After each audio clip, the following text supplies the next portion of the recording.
বিশেষ দুটি কারণে বরিশাল বিভাগের প্রতি আমার আলাদা একটা ভালো লাগা। এর কারণ এই অঞ্চলে আলেম ওলামা বেশি, ঠিক কিনা বলেন? আজকের এই প্রোগ্রামে অনেক কওমি মাদ্রাসার মুহতামিম সাহেবরা এসেছেন, আমি শুনেছি। আলিয়া মাদ্রাসার প্রিন্সিপাল হুজুররা এসেছেন, খতিব সাহেবরা এসেছেন, ইমাম সাহেবরা এসেছেন, মুয়াজ্জিন সাহেবরা এসেছেন। এই বিভাগে আলেম ওলামা বেশি। তার প্রমাণ এখানে এই বরিশালের ভেতরে আছে সারসিনা দরবার, ঠিক কিনা বলেন? অনেক হাক্কানি একটা দরবার। সারসিনার মরহুম পীর সাহেব হুজুরের খেদমত করেছি আমি অনেকবার, সুযোগ হয়েছিল আমার ছাত্র জামানায়। তো ওনাদের মাদ্রাসা কেন্দ্রিক অনেক খেদমত, আলহামদুলিল্লাহ। তারপর এই বিভাগে রয়েছে চরমোনাই দরবার, ঠিক কিনা বলেন? ওনাদেরও বিশাল মাদ্রাসা, ধর্মীয় অঙ্গনে, মাদ্রাসা অঙ্গনে, রাজনৈতিক অঙ্গনে ওনাদের অনেক খেদমত। তারপরে এখানে আছে ঝালকাঠি এনএস কামিল মাদ্রাসা। আমরা কায়েস সাহেব হুজুরের কথা শুনেছি, আল ইত্তেহাদ মা আল ইখতিলাফ, মতবিরোধের সাথে ঐক্য, অসাধারণ কথা। তো এই সমস্ত বড় বড় আল্লাহওয়ালাদের আগমন এই ভূখণ্ডে হওয়ার কারণে এখানে ধর্মীয় বিশৃঙ্খলা, মারামারি কম, আছে ঐক্য, ঠিক কিনা বলেন? বরিশাল বিভাগের প্রতি আমার বিশেষ ভালোবাসার এটা একটা কারণ। ২ নম্বর কারণ হচ্ছে, আমি ঢাকাতে যে মাদ্রাসায় পড়াশোনা করেছি, দারুন নাজাত সিদ্দিকিয়া কামিল মাদ্রাসা, আমার মাদ্রাসার শিক্ষক মন্ডলীর অধিকাংশ হচ্ছে এই বরিশালের, আলহামদুলিল্লাহ। আমাদের শ্রদ্ধেয় প্রিন্সিপাল হুজুর আখম আবু বকর সিদ্দিক হাফিজাহুল্লাহ ওয়া রাআহ, উনি এলাকার সহ পুরো দারুন নাজাত মাদ্রাসার অধিকাংশ আসাতাজা ইকরাম এই ভূখণ্ডের, এই অঞ্চলের হওয়ার কারণে ছোটবেলা থেকেই বরিশালের প্রতি আমার একটি ভালোবাসা। তো আমি অন্তরের অন্তঃস্থল থেকে আবারও শুভেচ্ছা জানাতে চাই। আমি আমাদের অনেক ভাইদেরকে দেখতে পাচ্ছি, আপনারা বসার জায়গা পাননি, দাঁড়িয়ে আছেন এবং খুবই নিশ্চুপ, শান্ত, সুশৃঙ্খল। The people of Barishal, they are very smart, আলহামদুলিল্লাহ, মাশাআল্লাহ। এবং শ্রোতা যাদেরকে দেখতে পাচ্ছি, বেশিরভাগের বয়স 15 থেকে 25। জেনজি, যেখানেই যাই জেনজি আমারে ছাড়ে না, মাশাআল্লাহ। এরাই আগামীর বাংলাদেশ, এরাই বাংলাদেশ। এদের হাতেই নিরাপদ আমার লাল সবুজের পতাকা, এদের হাতেই নিরাপদ আমার 56,000 বর্গ মাইলের প্রতিটি ইঞ্চি মাটি। এজন্য তোমাদেরকে সাবধান থাকতে হবে, সজাগ থাকতে হবে দেশের জন্য, এদেশের সার্বভৌমত্বের জন্য, ঠিক কিনা বলেন? আমার প্রিয় ভাইরা, আপনারা এখন যেমনি নিশ্চুপ, নীরব, very quiet and calm, discipline, I like it, I love it. শেষ পর্যন্ত আপনারা এরকম নিশ্চুপ, নীরব, নিস্তব্ধ, নিঝুম থাকবেন তো আপনারা? মাশাআল্লাহ। আমি খুব লম্বা চূড়া সময় নেব না, অনেক আলোচনা হয়েছে, আমি পাশেই ছিলাম, আমি দুপুরেই চলে এসেছি, আমি শুনছিলাম আলোচনাগুলো, অসাধারণ আলোচনা হয়েছে। আসলে আলোচনা হওয়া দরকার অল্প, ইবাদত আর আমল হওয়া দরকার বেশি, ঠিক কিনা? কিয়ামতের একটা আলামত হচ্ছে খুতবুকুম তাওয়িলা ওয়া সালাওয়াতুকুম কাসীরা। কিয়ামতের আগে আমাদের বক্তব্য হয়ে যাবে লম্বা। Your speech will be longer and your salah will be very shorter. বক্তব্য হবে লম্বা, সালাত হবে খাটো। এই নমুনা বর্তমানে আছে না নাই? ঘন্টার পর ঘন্টা, তাও তৃপ্তি মিটে না। অনেক জায়গায় রাত পর্যন্ত, মিডনাইট পর্যন্ত, মধ্যরাত পর্যন্ত আলোচনা হয়, এটা ঠিক নয়। বক্তব্য হবে একেবারে gist, cream of the creams, একেবারে ক্রিম কথাটা আলোচক উপস্থাপন করবেন। হেদায়েত দেওয়ার মালিক কে? ইন্নাকা লা তাহদি মান আহবাবতা ওয়ালাকিন্নাল্লাহা ইয়াহদি মান ইয়াশা। নবী হে, আপনি চাইলেই কাউকে হেদায়েত দিতে পারবেন না, হেদায়েত দেওয়ার মালিক কে? প্রিয় ভাইরা, আমি শুরুতেই দেখতে চাই যে আপনারা বরিশাল বিভাগের কে কোন জেলা থেকে আসলেন, এটা একটু জেনে খোঁজখবর নিয়ে আমি আলোচনা শুরু করবো ইনশাআল্লাহ বিইذنিল্লাহ।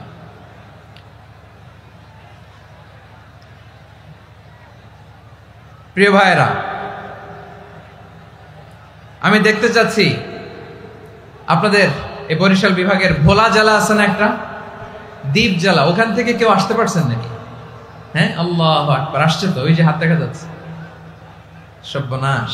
মাশাআল্লাহ, ঠিক আছে, আল্লাহ আমার ভাইদেরকে তুমি কবুল করো। বরগুনা জেলা থেকে কেউ এসেছেন আজকের প্রোগ্রামে? ইয়া সালাম, মাশাআল্লাহ মাশাআল্লাহ, ওয়েলকাম ওয়েলকাম। ঠিক আছে, পিরোজপুর জেলার কেউ এসেছেন? পিরোজপুর জেলা থেকে মাশাআল্লাহ অনেক ভাইরা এসেছেন। ঝালকাঠি, মাশাআল্লাহ, ঝালকাঠির অনেক আসছে। তারপর বরিশাল জেলা থেকে কারা কারা এসেছেন? বরিশাল, মাশাআল্লাহ তাবারাকাল্লাহ। এবার পটুয়াখালী জেলার কারা কারা দেখি? মাশাআল্লাহ মাশাআল্লাহ মাশাআল্লাহ। আল্লাহ তুমি কবুল করো, আল্লাহ তুমি কবুল করো। লিল্লাহি তাকবীর, লিল্লাহি তাকবীর, লিল্লাহি তাকবীর। হাত নামান। প্রিয় ভাইরা, আসুন আমরা কাল বিলম্ব না করে আজকের পটুয়াখালী জেলা শহরের, মাশাআল্লাহ, ওই যে লক্ষ্মীপুর থেকে আমাদের ভাই এসে প্লেকার্ড নিয়ে দাঁড়াইছে। ঠিক আছে, প্লেকার্ড দেখেছি, ফি আমানিল্লাহ। আচ্ছা, এই বরিশাল বিভাগের বাইরে থেকে কারা কারা আসছেন দেখি, কেউ আছেন কিনা? মাশাআল্লাহ, অনেক অনেক অনেক, মাশাআল্লাহ। আল্লাহ কবুল করুন, আল্লাহ কবুল করুন, ফি আমানিল্লাহ। চাঁদপুর, ঠিক আছে ঠিক আছে, হ্যাঁ, ইলিশের বাড়ি চাঁদপুর, ঠিক আছে, মাশাআল্লাহ। বসুন বসুন। সম্মানিত ভাইরা, আসুন আমরা মূল আলোচনার দিকে চলে যাই। আজকে আমরা যে টপিকটা নিয়ে আলোচনা করব সেটা হচ্ছে, আমরা যে জীবনে বিপদে পড়ি, আমরা বিপদে পড়লে আমাদেরকে উদ্ধার করে কে? আল্লাহ ছাড়া আমাদের বাঁচানোর কেউ আছে? উদ্ধার করার কেউ আছে? রক্ষা করার কেউ আছে? এজন্য বিপদে পড়লে আমরা চাইবো কার কাছে? আমাদের যাই দরকার হোক আমরা ফরিয়াদ করব কার কাছে? নাকি মাজারে যেয়ে চাবেন? মাজারে যেয়ে চাবেন? অনেকে তো মাজারে যেয়ে কপাল ঘষে, আছে না নাই? মাজারে যেয়ে সন্তান চায়, আছে? এই এলাকায় নাই, এলাকার লোকদের আকীদা খালেস আমি জানি। মাজারে যেয়ে কপাল ঘষে আর সন্তান চায়। আচ্ছা, মাজারে গেলে সন্তান পাওয়া যায়? আচ্ছা, মাজারে না গেলে যদি বাচ্চা না হতো, গরু ছাগলের যে বাচ্চা হয় ওরা কোন মাজারে মানত করে বলেন? কথা কি বুঝতেছেন? এই যে প্রতি বছর গরু ছাগল ভেড়া এগুলো যে বাচ্চা দেয়, এরা কোন মাজারে যে মানত করে? এজন্য চাইতে হবে একজনের কাছে, তিনি কে? আমার প্রিয় পটুয়াখালীবাসী, মাজার জিয়ারত করা সুন্নাহ। আমরা মাজার জিয়ারত করব, আল্লাহ ওয়ালাদের কবরে যাব, আমরা সেখানে যে সালাম দিব, দোয়া করব, নিজের জন্য করব, কবরে শুয়ে থাকা মাইয়েতের জন্য করব, পুরো মুসলিম উম্মার জন্য করব। কিন্তু কবরে যিনি শুয়ে আছে ওই বাবার কাছে সন্তান চাওয়া যাবে? চাকরি চাওয়া যাবে? সফলতা চাওয়া যাবে? সফলতা দেয় কে? সবাই বলেন নাই, আওয়াজ করে বলেন, সফলতা দেওয়ার মালিক কে? এক কথাই রব্বুল আলামিন বলেন, ওয়া ইয়ামসাসকাল্লাহু বিদুররিন ফালা কাশিফা লাহু ইল্লা হু ওয়া ইয়ুরিদকা বিখাইরিন ফালা রাদ্দা লিফাদলি ইউসিবু বিহি মান ইয়াশাউ মিন ইবাদিহি ওয়া হুয়াল গফুরুর রহিম। আল্লাহু আকবার। আল্লাহ বললেন, ওয়া ইয়ামসাসকাল্লাহু বিদুররিন ফালা কাশিফা লাহু ইল্লা হু। আল্লাহ যদি তোমাকে কোনো বিপদ স্পর্শ করায়, আল্লাহ যদি তোমারে কোনো বিপদে ফেলে দেয়, ওই বিপদ থেকে উদ্ধার করার তিনি ছাড়া আর কেউ নাই। জোরে বলেন ঠিক কিনা? তিনি যদি কোনো বিপদে ফেলেন, তিনি ছাড়া বিপদ থেকে উদ্ধার করার কেউ নাই। আর তিনি যদি তোমার প্রতি কোনো অনুগ্রহ করতে চান, ওই অনুগ্রহ ঠেকিয়ে দেওয়ার ক্ষমতাও কারো নাই। আল্লাহ যদি আপনার সফলতা দিতে চায়, পৃথিবীর কোন শক্তি ওই সফলতাকে থামাতে পারে? এজন্য আল্লাহ বললেন, খবরদার, চিন্তার আকীদা খালিস করে নাও। ওয়া ইয়ামসাসকাল্লাহু বিদুররিন ফালা কাশিফা লাহু ইল্লা হু। আল্লাহ বিপদে ফেললে বিপদ থেকে উদ্ধার করার কেউ থাকে না। আর আল্লাহ যদি তোমার প্রতি দয়া দেখাতে চান, অনুগ্রহ করতে চান, ওই অনুগ্রহকে প্রতিরোধ করার মতো ক্ষমতা কারো নাই। তিনি তার বান্দাদের মধ্য থেকে যাকে ইচ্ছা তাকে দেন, যত ইচ্ছা তত দেন। তিনি ক্ষমাশীল, তিনি মেহেরবান। সুবহানাল্লাহ। তিনি ক্ষমাশীল, তিনি মেহেরবান। তাহলে এই আয়াত থেকে আমরা বুঝতে পারলাম, আমরা যদি বিপদে পড়ি আমাদেরকে কেউ বাঁচাতে পারে না। আমার বাবা আমারে বাঁচাতে পারে? হ্যাঁ? আমার মা আমাকে বাঁচাতে পারে? আমার বন্ধু আমারে বাঁচাতে পারে? আমার দলের কর্মী আমাকে বাঁচাতে পারে? আমার পীর সাহেব আমারে বাঁচাতে পারে? আমার পটুয়াখালীর ভাইয়েরা খেয়াল রাখবেন, বাঁচাতে পারে এক মহান সত্তা, উদ্ধার করতে পারে এক মহান সত্তা। চিৎকার করে বলুন, তিনি কে? আবার আল্লাহ বললেন, আম্মাই ইউজিবুল মুত্তাররা ইযা দাআহু ওয়া ইয়াকশিফুস সুআ ওয়া ইয়াজআলুকুম খুলাফাআল আরদ আইলাহুম মা'আল্লাহ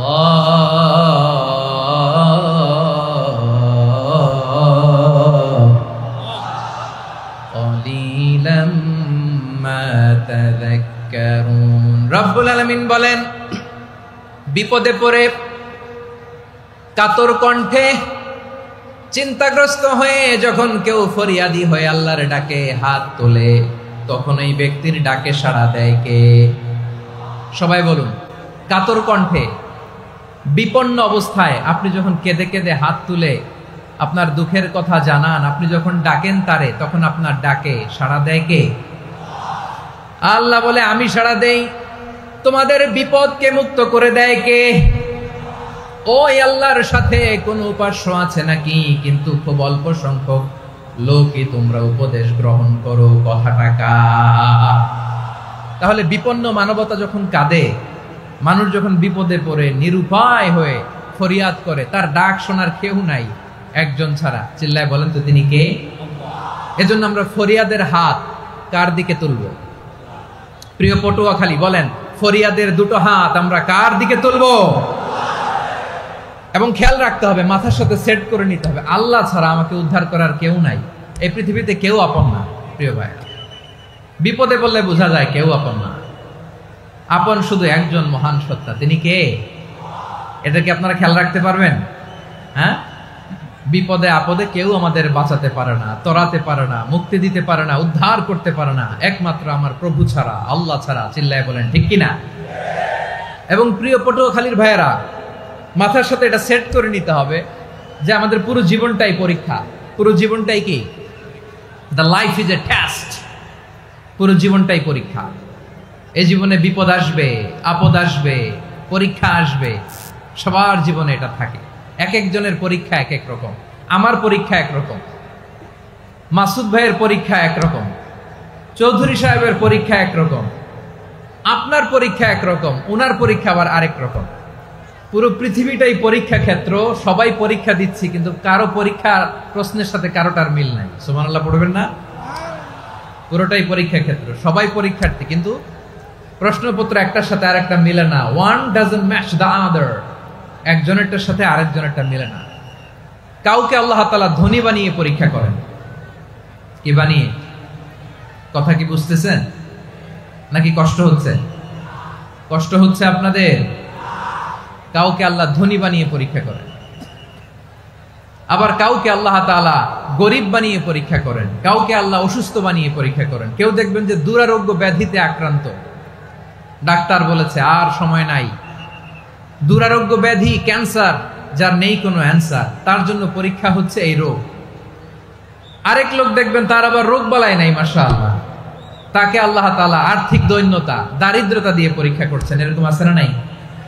টাকা পয়সা নাই, দিন আনে দিন খায়, যা আছে তাতে চলে না, এটা তার জন্য পরীক্ষা। আবার আরেক শ্রেণীর লোক দেখবেন তাকে আল্লাহ অসুস্থতাও দেয় নাই, দারিদ্রতাও দেয় নাই, তার দাম্পত্য জীবনের সমস্যা আছে না নাই? স্ত্রী কথা শোনে না, অথবা ছেলে মেয়ে কথা শোনে না। তাহলে পরীক্ষা সবার জীবনে আছে, এক একজনের পরীক্ষাটা এক এক রকম। আল্লাহ তাআলা দেখতে চায় যে এই পরীক্ষার সময় আমরা কিরকম রেসপন্স করি।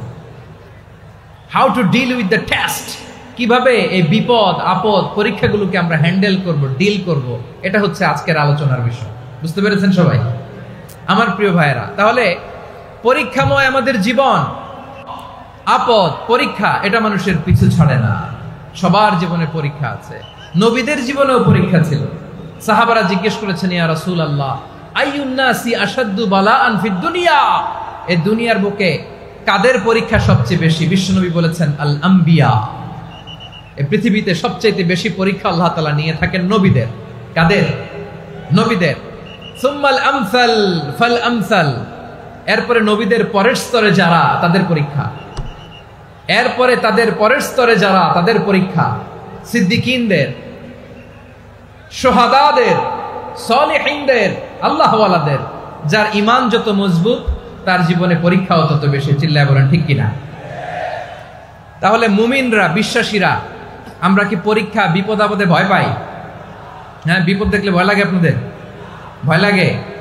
হ্যাঁ, না, মুমিনরা বিপদে ভয় পায় না, তারা হতাশ হয় না, সুবহানাল্লাহ, তারা নিরাশ হয় না। বিশ্বাসীরা হাল ছেড়ে দেয় না, তারা ভরসা রাখে একজনের উপর। চিল্লায় বলতে হবে তিনি কে? কারণ মুমিন জানে the grief isn't permanent, the test isn't permanent, the struggle in our life isn't permanent. আমাদের জীবনের দুঃখ, কষ্ট, স্ট্রাগল এগুলো পার্মানেন্ট নয়। after every difficulties there is an ease. সব কষ্টের পরেই একটা সুখ আছে না নাই? রব্বুল আলামিন বলেন ফা ইন্না মাআল উসরি ইউসরা, ইন্না মাআল উসরি ইউসরা, ভয় পেও না, চিন্তা করো না, কষ্টের সাথেই আমি রেখে দিয়েছি স্বস্তি। সুবহানাল্লাহ বলেন। মুমিন জীবনে বিপদ যত বেশি, কষ্ট যত বেশি, তার সামনে সফলতা তার চেয়েও বেশি। ঠিক কিনা বলেন? কারণ বিশ্বাসীরা জানে রাত্রি যত গভীর হয় সুবহে সাদিকের সময় তত আগাতে থাকে।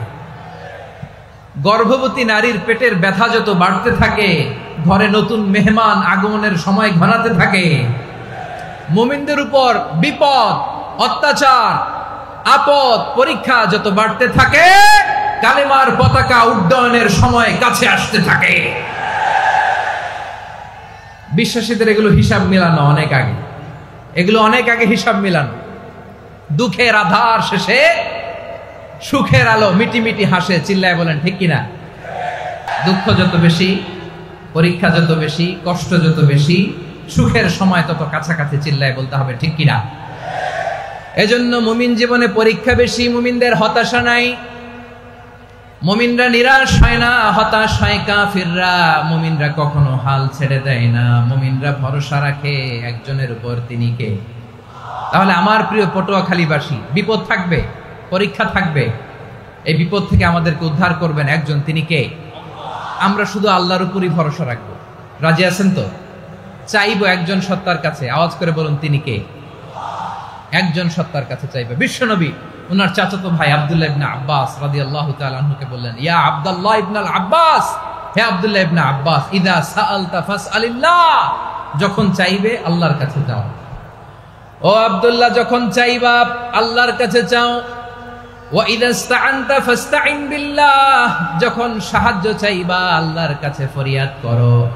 জেনে রেখো ও আব্দুল্লাহ, ওয়া'লাম আন্নাল উম্মাতা লাউ ইজতামাআত আলা আন ইয়ানফাউকা বিশাইইন লাম ইয়ানফাউকা ইল্লা বিশাইইন ক্বাদ কাতাবাহু আল্লাহু লাক। ও আব্দুল্লাহ, জেনে রেখো, মনে রেখো, গোটা বিশ্বের সবাই মিলে যদি তোমার উপকার করতে চায় ততটুকুই তারা করতে পারবে যতটুকু আল্লাহ তোমার নসিবে সেটা লিখে রেখেছে। ঠিক কিনা বলেন? আর যদি গোটা বিশ্বের সবাই মিলে তোমার বিরুদ্ধে কনস্পাইরেসি করে, ষড়যন্ত্র করে, গোটা বিশ্বের সবাই মিলেও যদি তোমার ক্ষতি করতে চায় ততটুকুই শুধু পারবে যেটা আল্লাহ তোমার জন্য বরাদ্দ রেখেছে। যতটুকু আল্লাহ তাআলা তোমার জন্য বরাদ্দ রেখেছে অতটুকুই ক্ষতি করতে পারবে, আর এক চুল বেশিও করতে পারবে না, কমও করতে পারবে না। চিল্লায় বলেন ঠিক কিনা? এজন্য আমরা চাইবো কার কাছে? সবাই বলেন নাই, আওয়াজ করে বলেন কার কাছে? সব সময় আমরা আল্লাহর কাছে চাইবো, বিপদে আপদে, সুখে দুঃখে, সচ্ছল অবস্থায় অসচ্ছল অবস্থায়, পরাজয়ের সময় বিজয়ের সময়, সব সময় আমরা ভরসা রাখবো কার উপর? সবাই বলুন। একদল লোক আছে যারা বিপদে পড়লে আল্লাহরে ডাকে, আছে না নাই? পটুয়াখালীতে মাশাআল্লাহ নাই। বিপদ আসলে আল্লাহরে ডাকে, বিপদ নাই আল্লাহ নাই। বিপদে পড়লে নামাজ পড়ে, বিপদও নাই নামাজও নাই। বিপদে পড়লে জিকির করে, বিপদ যখন চলে যায় ওদের জিকিরও বন্ধ হয়ে যায়। এরকম আছে না নাই? কিছু লোক দেখবেন পরীক্ষা আসলে নামাজ পড়ে। আছে আছে জেনজি আওয়াজ করো, এরকম আছে? এই কমন পড়ে গেছে, কমন পড়ছে। দেখবেন পরীক্ষার সময় নামাজ পড়ে, পরীক্ষাও নাই নামাজও আছে। এরকম কিছু লোক আছে অসুস্থ হলে আল্লাহরে বড্ড ভালোবাসে, আল্লাহরে খুব ডাকে। অসুস্থ হইলে অসুস্থতাও নাই, আল্লাহ স্মরণও নাই। দেখবেন কিছু লোক নির্বাচন আসলে খুব আল্লাহওয়ালা হয়ে যায়। তখন দেখবেন মাথার মধ্যে হেজাব লাগায়, পাঞ্জাবি লাগায়, আল্লাহওয়ালা হয়ে যায়। নির্বাচনও নাই, এরপরে আল্লাহর কথাও নাই। আছে না নাই? না, এরকম হওয়া যাবে না। সব সময় আমরা আল্লাহরে ডাকবো, বিপদে আপদে সব সময় ভরসা রাখবো আমরা একজনের উপর। আওয়াজ করে বলেন, তিনি কে? এ কথায় আল্লাহ তাআলা আমাদের চোখে আঙ্গুল দিয়ে জানিয়ে দিলেন, ফাইদা রাকিবু ফিল ফুলকি দা'আবুল্লাহ মুখলিসিনা লাহুদ্দিন ফালাম্মা নাজ্জাহুম ইলাল বাররি ইযা হুম ইউশরিকুন। আল্লাহ বলে, একদল লোক আছে, তারা যখন নৌযানে চড়ে, জলযানে চড়ে, সাগরের মধ্যে যখন জাহাজে চড়ে, লঞ্চে চড়ে, তারা যখন তুফানের সম্মুখীন হয়, তখন তারা আল্লাহরে বড্ড বেশি ডাকে, একান্ত ভাবে ডাকে, বিশুদ্ধ চিত্তে ডাকে। আবার তুফান থেকে তাদেরকে সেফ জোনে নিয়ে, নিরাপদ জোনে নিয়ে যখন বন্দরে আমি আল্লাহ তাদেরকে ভিড়িয়ে দেই, ওই লোকগুলো আবার আমি আল্লাহর সাথে শিরিক করে। এরকম আছে না নাই? জাহাজে উঠছে, সাগরের মাঝখানে তুফান, ওই সময় দেখবেন আল্লাহ কারে কয়। এই কথা তো আপনাদেরকে বোঝানো সহজ, আপনারা তো নদীর দেশের মানুষ। লঞ্চে চড়েন নাই কারা কারা? দেখি, লঞ্চে চড়ছেন? হ্যাঁ, লঞ্চে চড়ে নাই এরকম একজনও নাই এখানে। আচ্ছা, লঞ্চে উঠছেন কে কে? দেখি। মাশাআল্লাহ মাশাআল্লাহ মাশাআল্লাহ, ঠিক আছে, আপনাদের বোঝানো সহজ। আচ্ছা, লঞ্চে উঠে তুফানের সম্মুখীন হয়েছেন, জলোচ্ছ্বাস সবাই? মাশাআল্লাহ। তো এই ওয়াজ তো আপনাদের মুখস্থ, ঠিক কিনা বলেন? আমার বলার দরকার নাই, বলেন। মাঝ নদী, তুফান, জলোচ্ছ্বাস, জলের মধ্যে উচ্ছ্বাস, ঢেউ, টর্নেডো, সাইক্লোন, মেঘের ঘনঘটা, পরিবেশ ঘুটঘুটে অন্ধকার, লঞ্চ একবার এদিকে আরেকবার ওইদিকে, ভিতরে কি অবস্থা হয় বলেন তো? হ্যাঁ, তখন মুসলিমও আল্লাহরে ডাকে, হিন্দু আল্লাহরে ডাকে, ঠিক কিনা বলেন? আস্তিক আল্লাহরে ডাকে, নাস্তিক আল্লাহরে ডাকে, ঠিক কিনা? লঞ্চের ভেতর, স্টিমারের ভেতর কান্নারে রোল পড়ে যায়, চিৎকারের রোল পড়ে যায়, সবার মুখ দিয়ে শুধু একটা আওয়াজ, লা ইলাহা লা ইলাহা লা ইলাহা সুবহানাল্লাহ আলহামদুলিল্লাহ লা ইলাহা। আল্লাহ নামের জিকির করবে যারা, আল্লাহর কাছে প্রিয় তারা, আল্লাহর কাছে প্রিয় যারা, জান্নাতে প্রবেশ করবে তারা, জোরে লা ইলাহা লা ইলাহা ইল্লাল্লাহ লা ইলাহা ইল্লাল্লাহ মুহাম্মাদুর রাসূলুল্লাহ সাল্লাল্লাহু আলাইহি ওয়াসাল্লাম।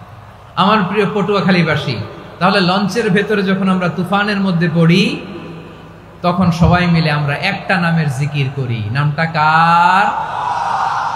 মুসলমানেরাও ডাকে, হিন্দুরাও ডাকে, আস্তিকও ডাকে, নাস্তিকও ডাকে, সবাই ডাকে একজনকে, তিনি কে? আবার দেখবেন ওই আল্লাহ তুফানের পরে, ঝড়ের পরে ওই লঞ্চটাকে যখন সদর ঘাটে ফিরিয়ে দেয়, আবার আমরা নাফরমানি শুরু করে দেই।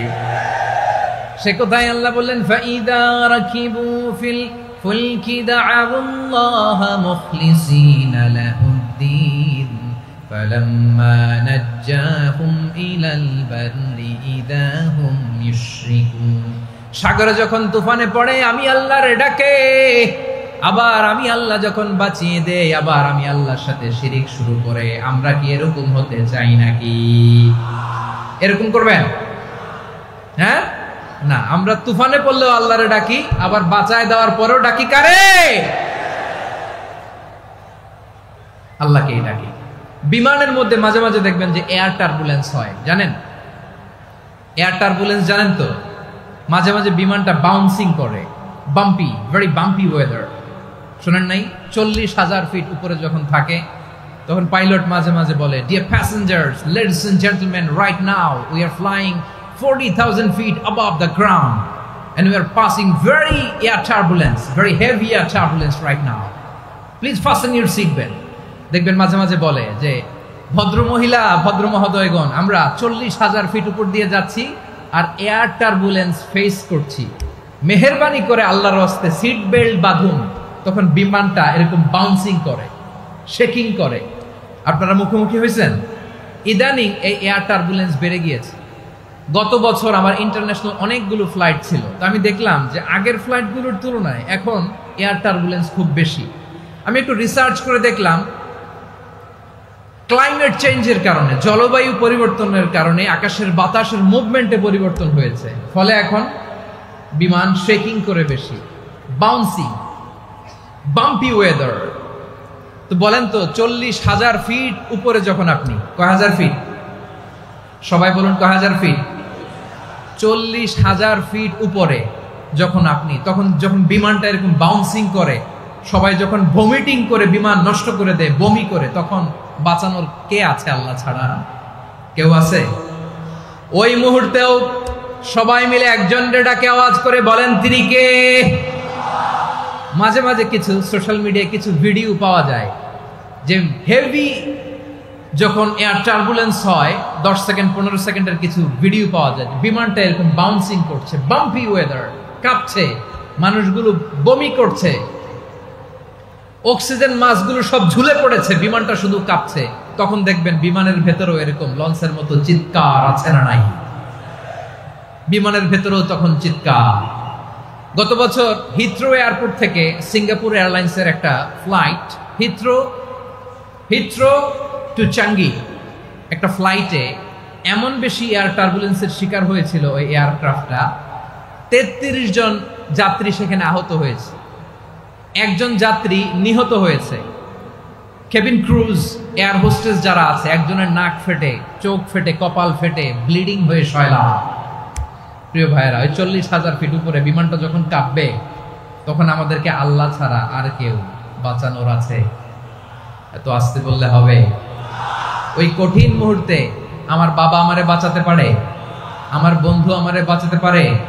এই গ্রাউন্ডে, জমিনের বুকে আমার প্রোটোকল, আমার ক্ষমতা, আমার দাম্ভিকতা কোনো কিছু আমারে বাঁচাতে পারে? একজন ছাড়া। চিল্লায় বলতে হবে তিনি কে? সে আল্লাহ বললেন, গোলাম আমি বিপদের সময় ঠিকই তোমাদের বাঁচিয়ে দেই।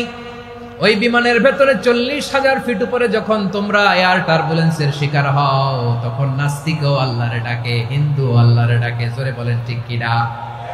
আবার বিমানটা যখন শান্ত হয়ে যায়, একটু পরেই বিমানের স্ক্রিনের মধ্যে হিন্দি সিনেমা খোঁজে। বিমানের স্ক্রিনে কিন্তু বিশাল ওখানে আফলাম ফিল্মের একেবারে বুঝাই করা। বিমানটা শান্ত হলে আবার হিন্দি সিনেমা দেখা শুরু করে। একটু আগে ডাকছিল কারে? কারে? দেখবেন বাংলাদেশে আমাদের ক্রিকেটাররা যখন অন্য কোনো দেশের সাথে খেলে, অনেক সময় এমন হয় বল বাকি একটা, রান দরকার 6টা। বল বাকি কয়টা? পটুয়াখালী বুঝে নাই বোধহয়। বল বাকি কয়টা? রান দরকার। আপনি দেখবেন ক্যামেরাম্যান তখন গ্যালারিতে খালি দেখায় দর্শকদের যে কি অস্থিরতা। হিপ হপ স্টাইলের মেয়েটা, যে মেয়েটার ওড়না এতক্ষণ ছিল গলায়, এতক্ষণ কইছিল, ওই মেয়েটা দেখবেন ওড়নাটা টেনে মাথায় দিয়ে এরকম মুনাজাত ধরতেছে, আল্লাহ আল্লাহ, একটা সক্কা, আল্লাহ আল্লাহ, আমার লাল সবুজের পতাকারে তুমি অপমানিত কইরো না আল্লাহ, ইন্ডিয়ার সাথে আমাদের খেলা আল্লাহ আল্লাহ, একটা সক্কা, একটা। পুরো খেলা জুড়ে এই মেয়ের ওড়না ছিল গলায়, কিন্তু যখন 1 বলে 6 রান দরকার, ওড়না চলে আসছে কোথায়? মাথায়। আবার মুনাজাত আছে না নাই? ঠিকই বাংলাদেশের দামাল ছেলে এমন এক শট মারলো, বল চলে গেল স্টেডিয়ামের বাইরে, ছক্কা, জিতে গেলাম আমরা। পুরো স্টেডিয়াম জুড়ে চিৎকার, হই হুল্লোড়, মौज মাস্তি। যেই মেয়েটা মাথার মধ্যে ওড়না দিয়ে এতক্ষণ সুবহানাল্লাহ সুবহানাল্লাহ বলে আল্লাহর কাছে দোয়া করেছে, ওই মেয়ে এখন আবার ওড়না ফেলে দিয়ে নাচা শুরু করে দিয়েছে। তাহলে আল্লাহর ভয়, আল্লাহর প্রতি আস্থা, বিশ্বাস, ভালোবাসা, এটা কি ক্ষণিকের জন্য? মানে আমার যখন লাগবে তখন আল্লাহর ইউজ করবো নাকি? হ্যাঁ, বিপদে আপদে, সুখের সময় দুঃখের সময় সচ্ছল অসচ্ছল অবস্থায় বিশ্বাসীরা ভরসা রাখে একজনের উপর। চিৎকার করে বলে পটুয়াখালী তিনি কে? সে আল্লাহ বললেন, গোলাম মনে করো না জাহাজ থেকে সদরঘাটে ভিড়িয়ে দিলাম তুমি নিরাপদ হয়ে গেছো। মনে করো না 40,000 ফিট থেকে সেফ ল্যান্ডিং এর পরে এয়ারপোর্টে নেমে গেলেই তুমি নিরাপদ হয়ে গেছো। ও মিয়া, বিপদ কি শুধু সাগরে আর আকাশে? ঘরের বিপদও, ঘরের ভেতরও বিপদ আসতে পারে কি পারে না? এজন্য সূরা মুলক আল্লাহ বললেন, আমিনতুম মান ফিস সামাই আন ইয়াখসিফা বিকুমুল আরদা ফাইযা হিয়া তামুর। তোমরা কি ভাবছো তোমরা নিরাপদ? সাগরের মধ্যে তুফান, আল্লাহ আল্লাহ ডাকলাম, সদরঘাটে যেয়ে পড়ছি, বাইসে গেছেন তো আপনি। আর পাবে আপনারে আল্লাহ? আল্লাহরে তো সাগরের মাঝখানে তো আল্লাহ আপনারে পাইছিল, আর তো পাবে না। আর পাবে আপনারে? আর আল্লাহ ধরতে পারবে আপনারে? ঘরের ভেতরও বিপদ দিয়ে আটকাতে পারে কে? 5 স্টার 7 স্টার হোটেলের ভেতরও আমাকে বিপদের মধ্যে ফেলে দিতে পারেন কে? আল্লাহ বললেন, তোমরা কি ভেবেছো তোমরা নিরাপদ? আমি চাইলে ল্যান্ডস্লাইডস, ভূমি ধস দিয়ে 1 লক্ষ 1 মুহূর্তে নিয়ে যেতে পারি। এক সুনামি দিয়ে থাপ্পড় মেরে 3 লক্ষ সাগরের ভেতরে ঢুকায় দিতে পারি। 1 সেকেন্ডও লাগে না আমার। أم أمنتم من في السماء أن يرسل عليكم حاصبا فستعلمون كيف نذير। আল্লাহ চাইলে আকাশ থেকে পাথর বৃষ্টি নাজিল করতে পারেন কি পারেন না? এই মুহূর্তে এখানে ভূমিকম্প দিতে পারেন কি পারেন না? আচ্ছা, ভূমিকম্প যখন হয় আমাদের কারো হুঁশ থাকে? আপনি মনে করছেন আমরা সাধারণ মানুষ, আমরা দৌড় দেই, আর প্রেসিডেন্ট প্রধানমন্ত্রী ওনারা বুঝি খাটে শুয়ে থাকে? কথা বুঝে নাই বোধহয়। ভূমিকম্প, আর্থকোয়েক যদি হয়, বাঁচার জন্য আমরা কি করি? হয় খাটের তলায়, ডাইনিং টেবিলের নিচে, উপরে শক্ত কিছু আছে এটার নিচে, অথবা ঘর থইয়া দেও দৌড়। তো প্রধানমন্ত্রী উনি কি করে? প্রেসিডেন্ট উনি কি করে? হ্যাঁ, উনি খাটের মধ্যে যে শুয়ে থাকে নাকি? উনিও দৌড়, সাধারণ মানুষও দৌড়, প্রধানমন্ত্রীও দৌড়, বাড়িওয়ালাও দৌড়, ভাড়াটিয়াও দৌড়, সবাই দৌড়। নাকি ভাড়াটিয়ারা বাড়ি থুইয়া দৌড়, বাড়িওয়ালারা আর বেরোয় না? এরকম না। তাহলে যে কোনো মুহূর্তে ভূমিকম্প দিয়ে নাস্তানাবুদ করতে পারে কে? আমার প্রিয় ভাইয়েরা, আমরা নিরাপদ নই, আমরা তার দয়ায় বেঁচে আছি। কার দয়ায়? এজন্য আল্লাহ বললেন, গোলাম যে কোনো মুহূর্তে বিপদ দিয়ে তোমাদেরকে নাস্তানাবুদ করতে পারি। বিশ্বাসী বলে যদি নিজেকে দাবি করো, সব সময় ডাকতে হবে একজন সত্তাকে। বলেন তিনি কে? এই কথা ক্লিয়ার? এই সবগুলো উদাহরণ শেষে সবার কাছে ক্লিয়ার হয়েছে না যে বিপদ থেকে, আপদ থেকে, পরীক্ষা থেকে, ক্যালামিটি থেকে আমাদেরকে কেউ বাঁচাতে পারে না একজন সত্তা ছাড়া। আবারও বলেন তো তিনি কে?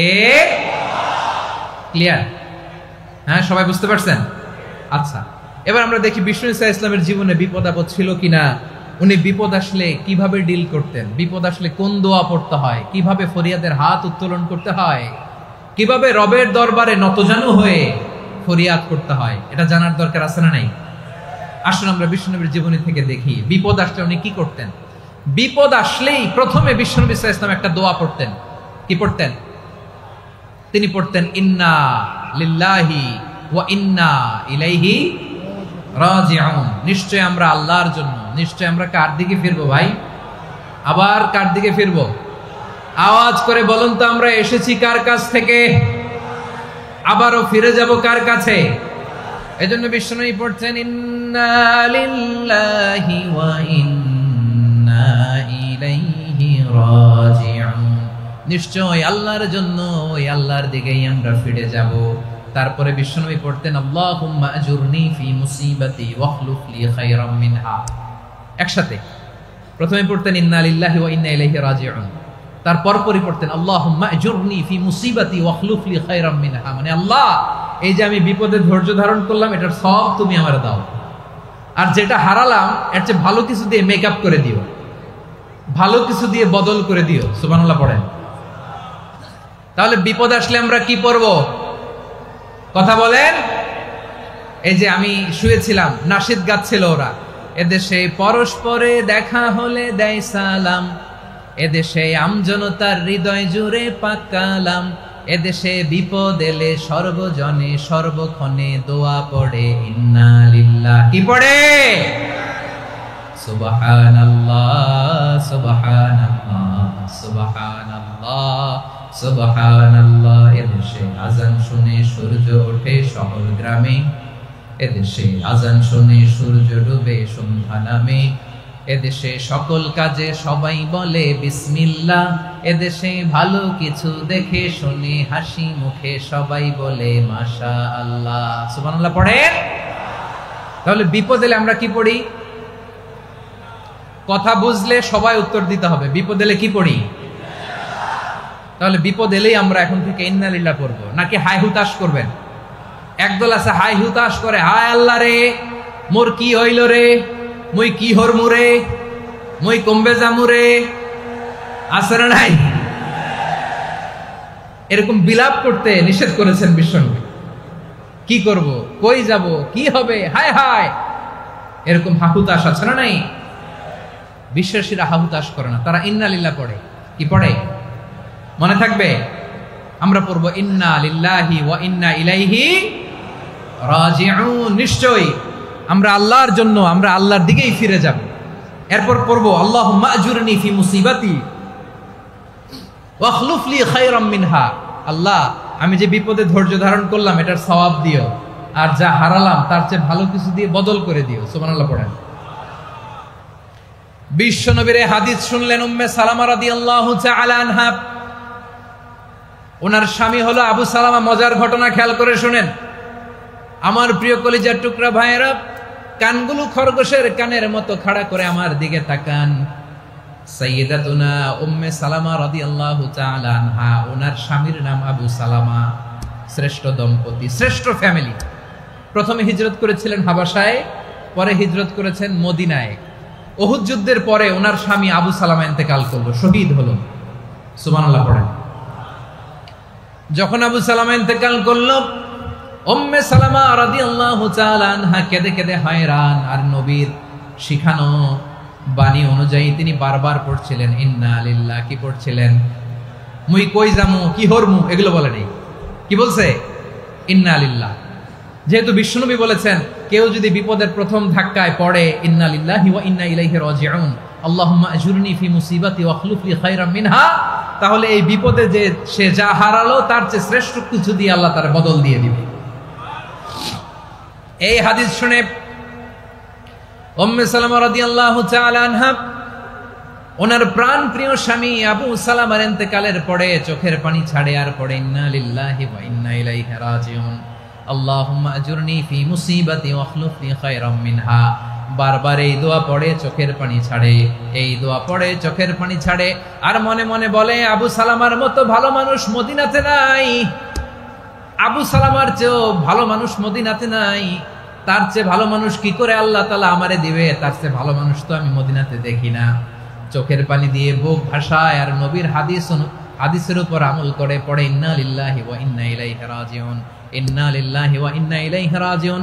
পড়তে পড়তে চোখের পানি ছাড়ে আর চিন্তা করে বিশ্বনবী বললেন এই দোয়া পড়লে যেটা হারালাম তার চেয়ে ভালো কিছু দিয়ে আল্লাহ পুরস্কার দেয়।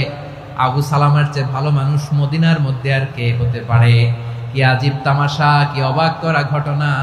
কিছুদিন পরে দেখা গেল সাইয়্যিদুল মুরসালিন রাহমাতাল লিল আলামিন স্বয়ং বিশ্ব নবী উম্মে সালামাকে বিয়ের প্রস্তাব পাঠিয়েছে।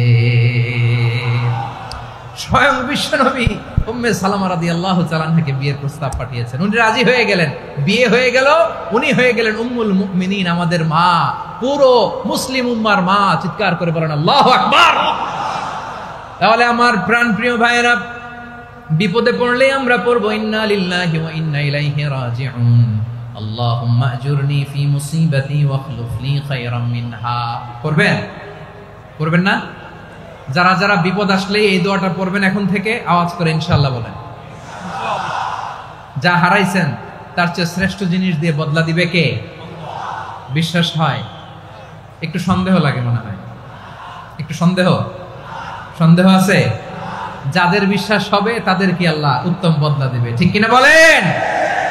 তাহলে বিপদে পড়লেই প্রথমে আমরা এটা পড়ব।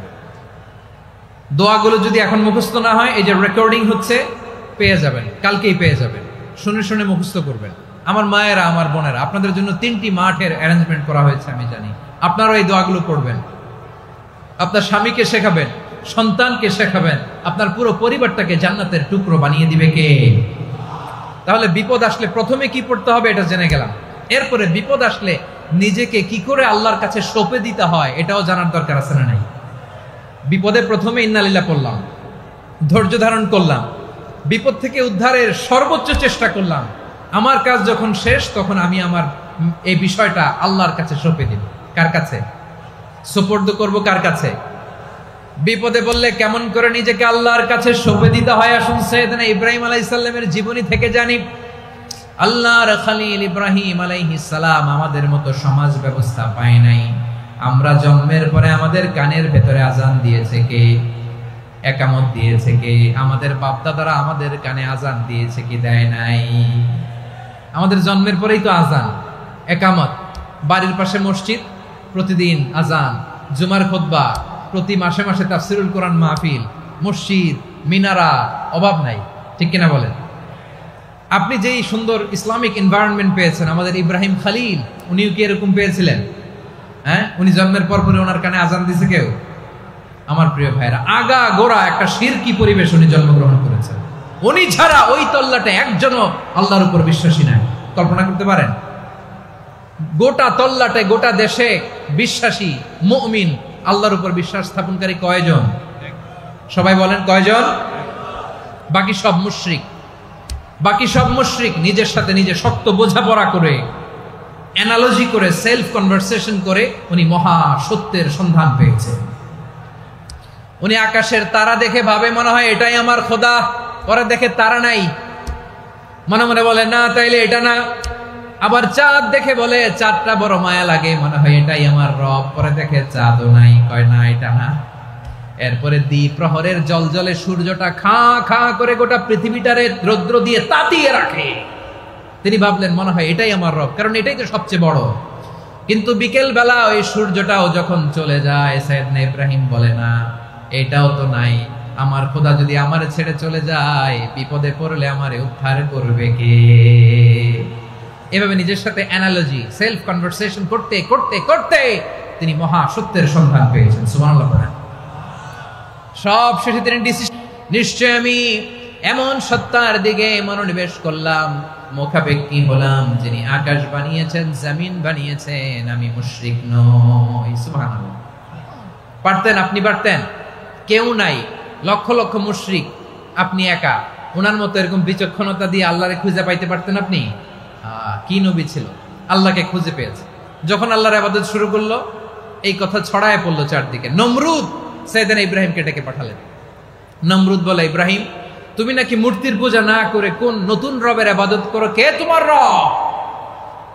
সাইয়েদনা ইব্রাহিম বললেন, রব্বি আল্লাযী ইউহয়ী ওয়া ইউমীত, আমি এমন রবের ইবাদত করি যিনি জীবন দেন, যিনি মৃত্যু দেন।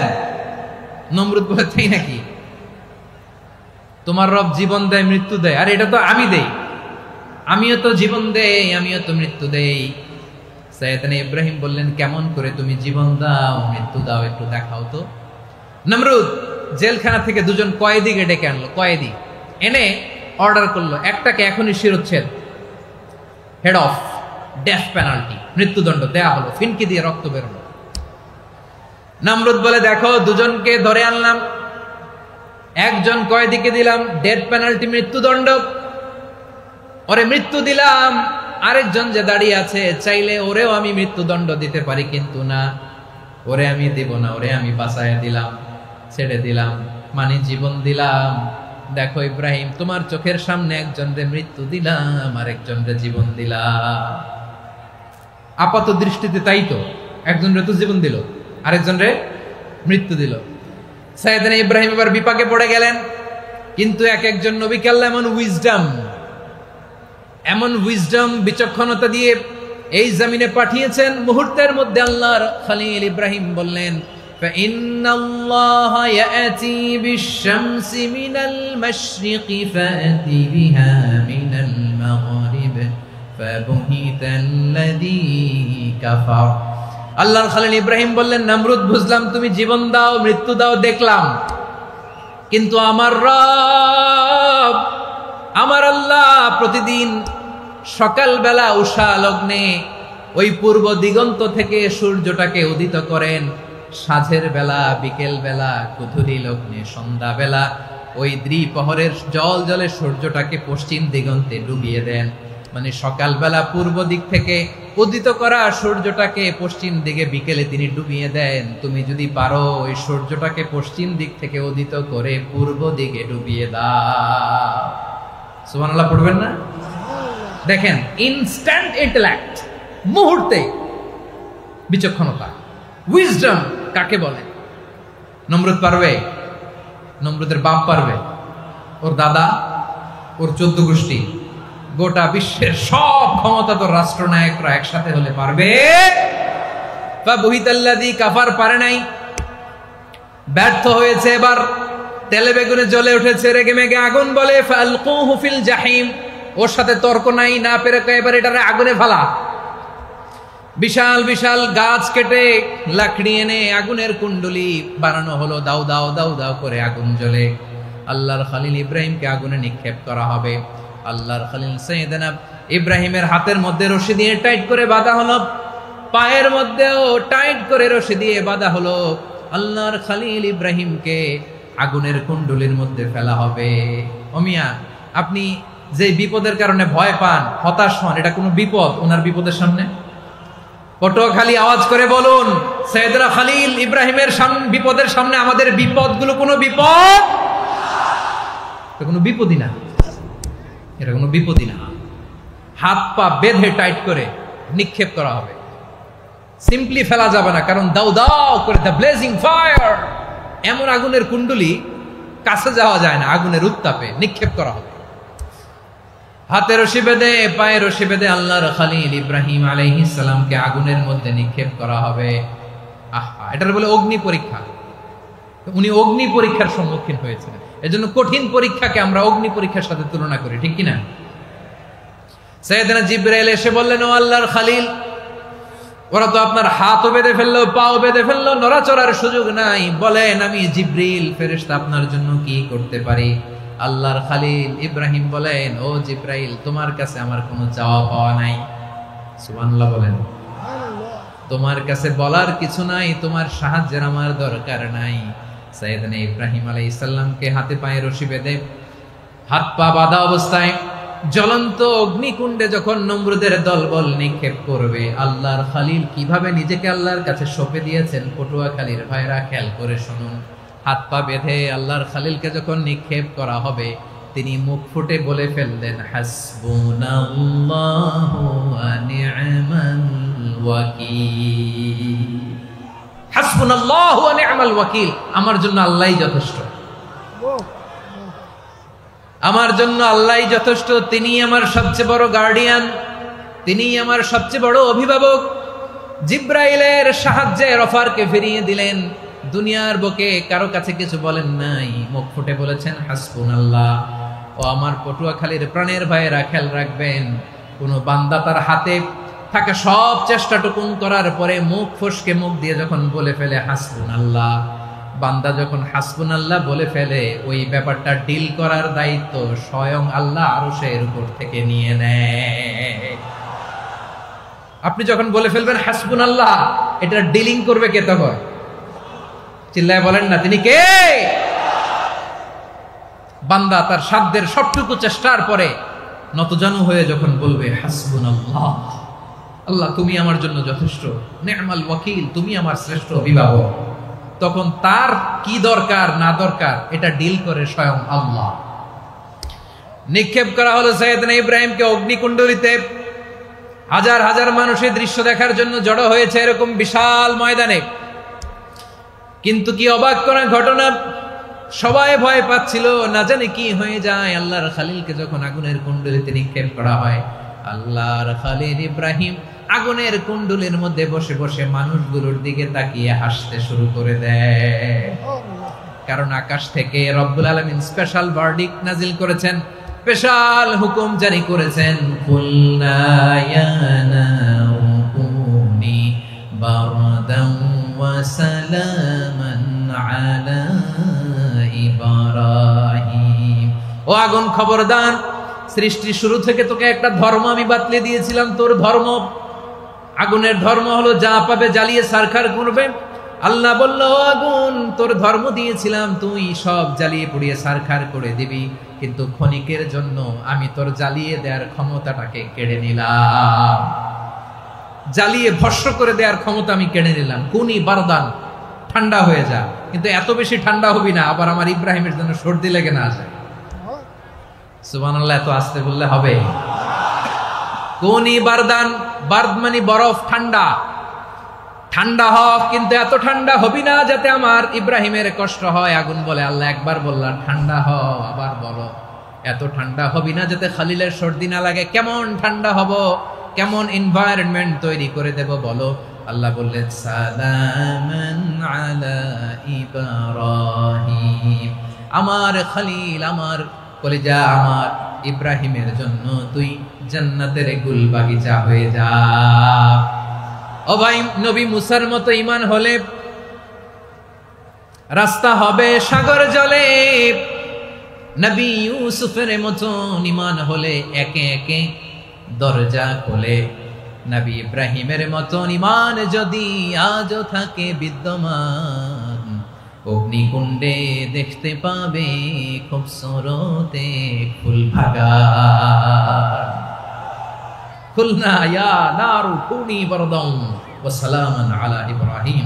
বান্দা যখন মুখ দিয়ে বলে হাসবুনাল্লাহ,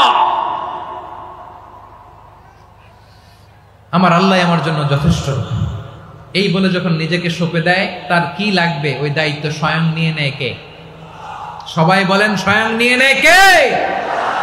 তাহলে আমার প্রিয় ভাইরা, বিপদের শুরুতেই আমরা বলবো ইন্না লিল্লাহ। শুরুতে কি বলবো? এরপরে যেই বাক্যটা পড়ে নিজের পরিস্থিতিকে আল্লাহর দরবারে সঁপে দিব, সেটা হচ্ছে হাসবুনাল্লাহ। সেটা কি? বিষ্ণু বলেন, লা ইয়াজালু লিসানুকা রাতাবান মিন যিকরিল্লাহ। সব সময় আল্লাহর স্মরণ দিয়ে, জিকির দিয়ে জিহ্বাটারে সিক্ত রাখো। আর শয়তানু জাসিমুন আলা কলবি ইবনে আদম, শয়তান বনি আদমের কলবে খামচি মেরে বসে থাকে। ফাইদা যাকারাল্লাহ খানাসা, মানুষ যখন আল্লাহর স্মরণ করে জিকির করে, শয়তান দৌড়ে পালায়। ওয়া ইদা গাফালা ওয়াসওয়াসা, যখনই বনি আদম গাফেল হয় তখনই শয়তান তার হৃদয়ে ওয়াসওয়াসা দেয়। এজন্য বিপদে পড়লে ইন্না লিল্লাহ, নিজের সবটুকুন করার পরে, নিজের রোল প্লে করার পরে নিজেকে আমরা কি বলে সঁপে দিব? সবাই বলেন, সবাই বলতে হবে। আরো জোরে বলে, মনে থাকবে? বিপদে পড়লে প্রথমে ইন্না লিল্লাহ, এরপরে নিজেকে যখন সঁপে দিব তখন হাসবুনাল্লাহ। এরপরে কঠিন বিপদ যদি যখন বিশ্বনবী পড়তেন তখন কি করতেন? এমন বিপদ মাঝে মাঝে হয় না, দেয়ালে পিঠ থেকে যায়, চোখে মুখে অন্ধকার, কি করব দিশা খুঁজে পাই না, এরকম হয় কখনো? হ্যাঁ, আপনাদের হয়? হয় না? তো জান্নাতে আছেন আপনারা। হয় হয়, এরকম হয়েছে না যে দেয়ালে পিঠ থেকে গেছে, চোখে মুখে অন্ধকার, কই যাব, কি করব, বাঁচানোর কেউ না, এরকম হয়েছে কখনো আপনাদের? যদি হয় তাইলে এটার সলিউশন বলবো, না হইলে তো এগুলো বলে লাভ নাই। হয় হয় হয়। বিশ্বনবী এরকম কঠিন বিপদে পড়েছেন জীবনের কিছু কিছু মুহূর্তে। ওই মুহূর্তে বিশ্বনবী স্পেশাল দুইটা দোয়া পড়তেন। এই দোয়াগুলো আপনাদেরকে জানিয়ে দেয়। বিশ্বনবী বলেন, কঠিনতম বিপদে যখন পড়বা, দেয়ালে পিঠ থেকে যায়, চোখে মুখে অন্ধকার, বাঁচার কোনো উপায় নাই, তখন পড়বা লা ইলাহা ইল্লা আনতা সুবহানাকা ইন্নী কুনতু মিনাজ জালিমিন। আল্লাহ, তুমি ছাড়া কোনো ইলাহ নাই, তুমি পবিত্র, নিশ্চয় আমি জালিমদের অন্তর্ভুক্ত। সুবহানাল্লাহ বলেন। এই দোয়া সাইয়েদনা ইউনূস আলাইহিস সালাম পড়েছিলেন যখন মাছের পেটে ছিলেন। কিসের পেটে? এবং অনেক মুফাসসিরিন একরাম বলেছেন, অনেক আহলুল ইলমরা বলেছেন এটা হচ্ছে ইসমে আজম। ইসমে আজম এমন দোয়া যেটা দিয়ে দোয়া করলে আল্লাহ দোয়া কবুল করে, কিন্তু এটা কোনটা এটা নিয়ে ইখতিলাফ আছে। কোন আহলুল ইলম বলেন এই লা ইলাহা ইল্লা আনতা সুবহানাকা ইন্নী কুনতু মিনাজ জালিমিন এটা হচ্ছে ইসমে আজম। সাইয়েদনা ইউনূস আলাইহিস সালাম পড়েছেন, আপনারা পড়েননি? তুফান হইলে পড়েন না? আমাদের এলাকায় তো এটা খুব, এটার উপর ব্যাপক আমল আছে। পটুয়াখালীতে কি অবস্থা বলেন? পড়েন পড়েন পড়েন পড়েন। একটা গল্প শুনেছিলাম, পাক হানাদার বাহিনী যখন বাংলাদেশে অ্যাটাক করতো, ৭১ সালের ঘটনা বলতেছে, আমরা তো দেখি নাই, শুনছি আর কি। ৭১ যদি দেখতাম এতদিনে রাজাকার হয়ে যেতাম। আল্লাহ আমাদেরকে বাঁচাই দিছে, আল্লাহর মেহেরবানি, ঠিক কিনা বলেন?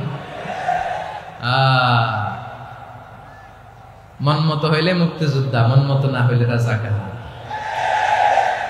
কত কিছু দেখলাম এই শাহবাগের বুকে।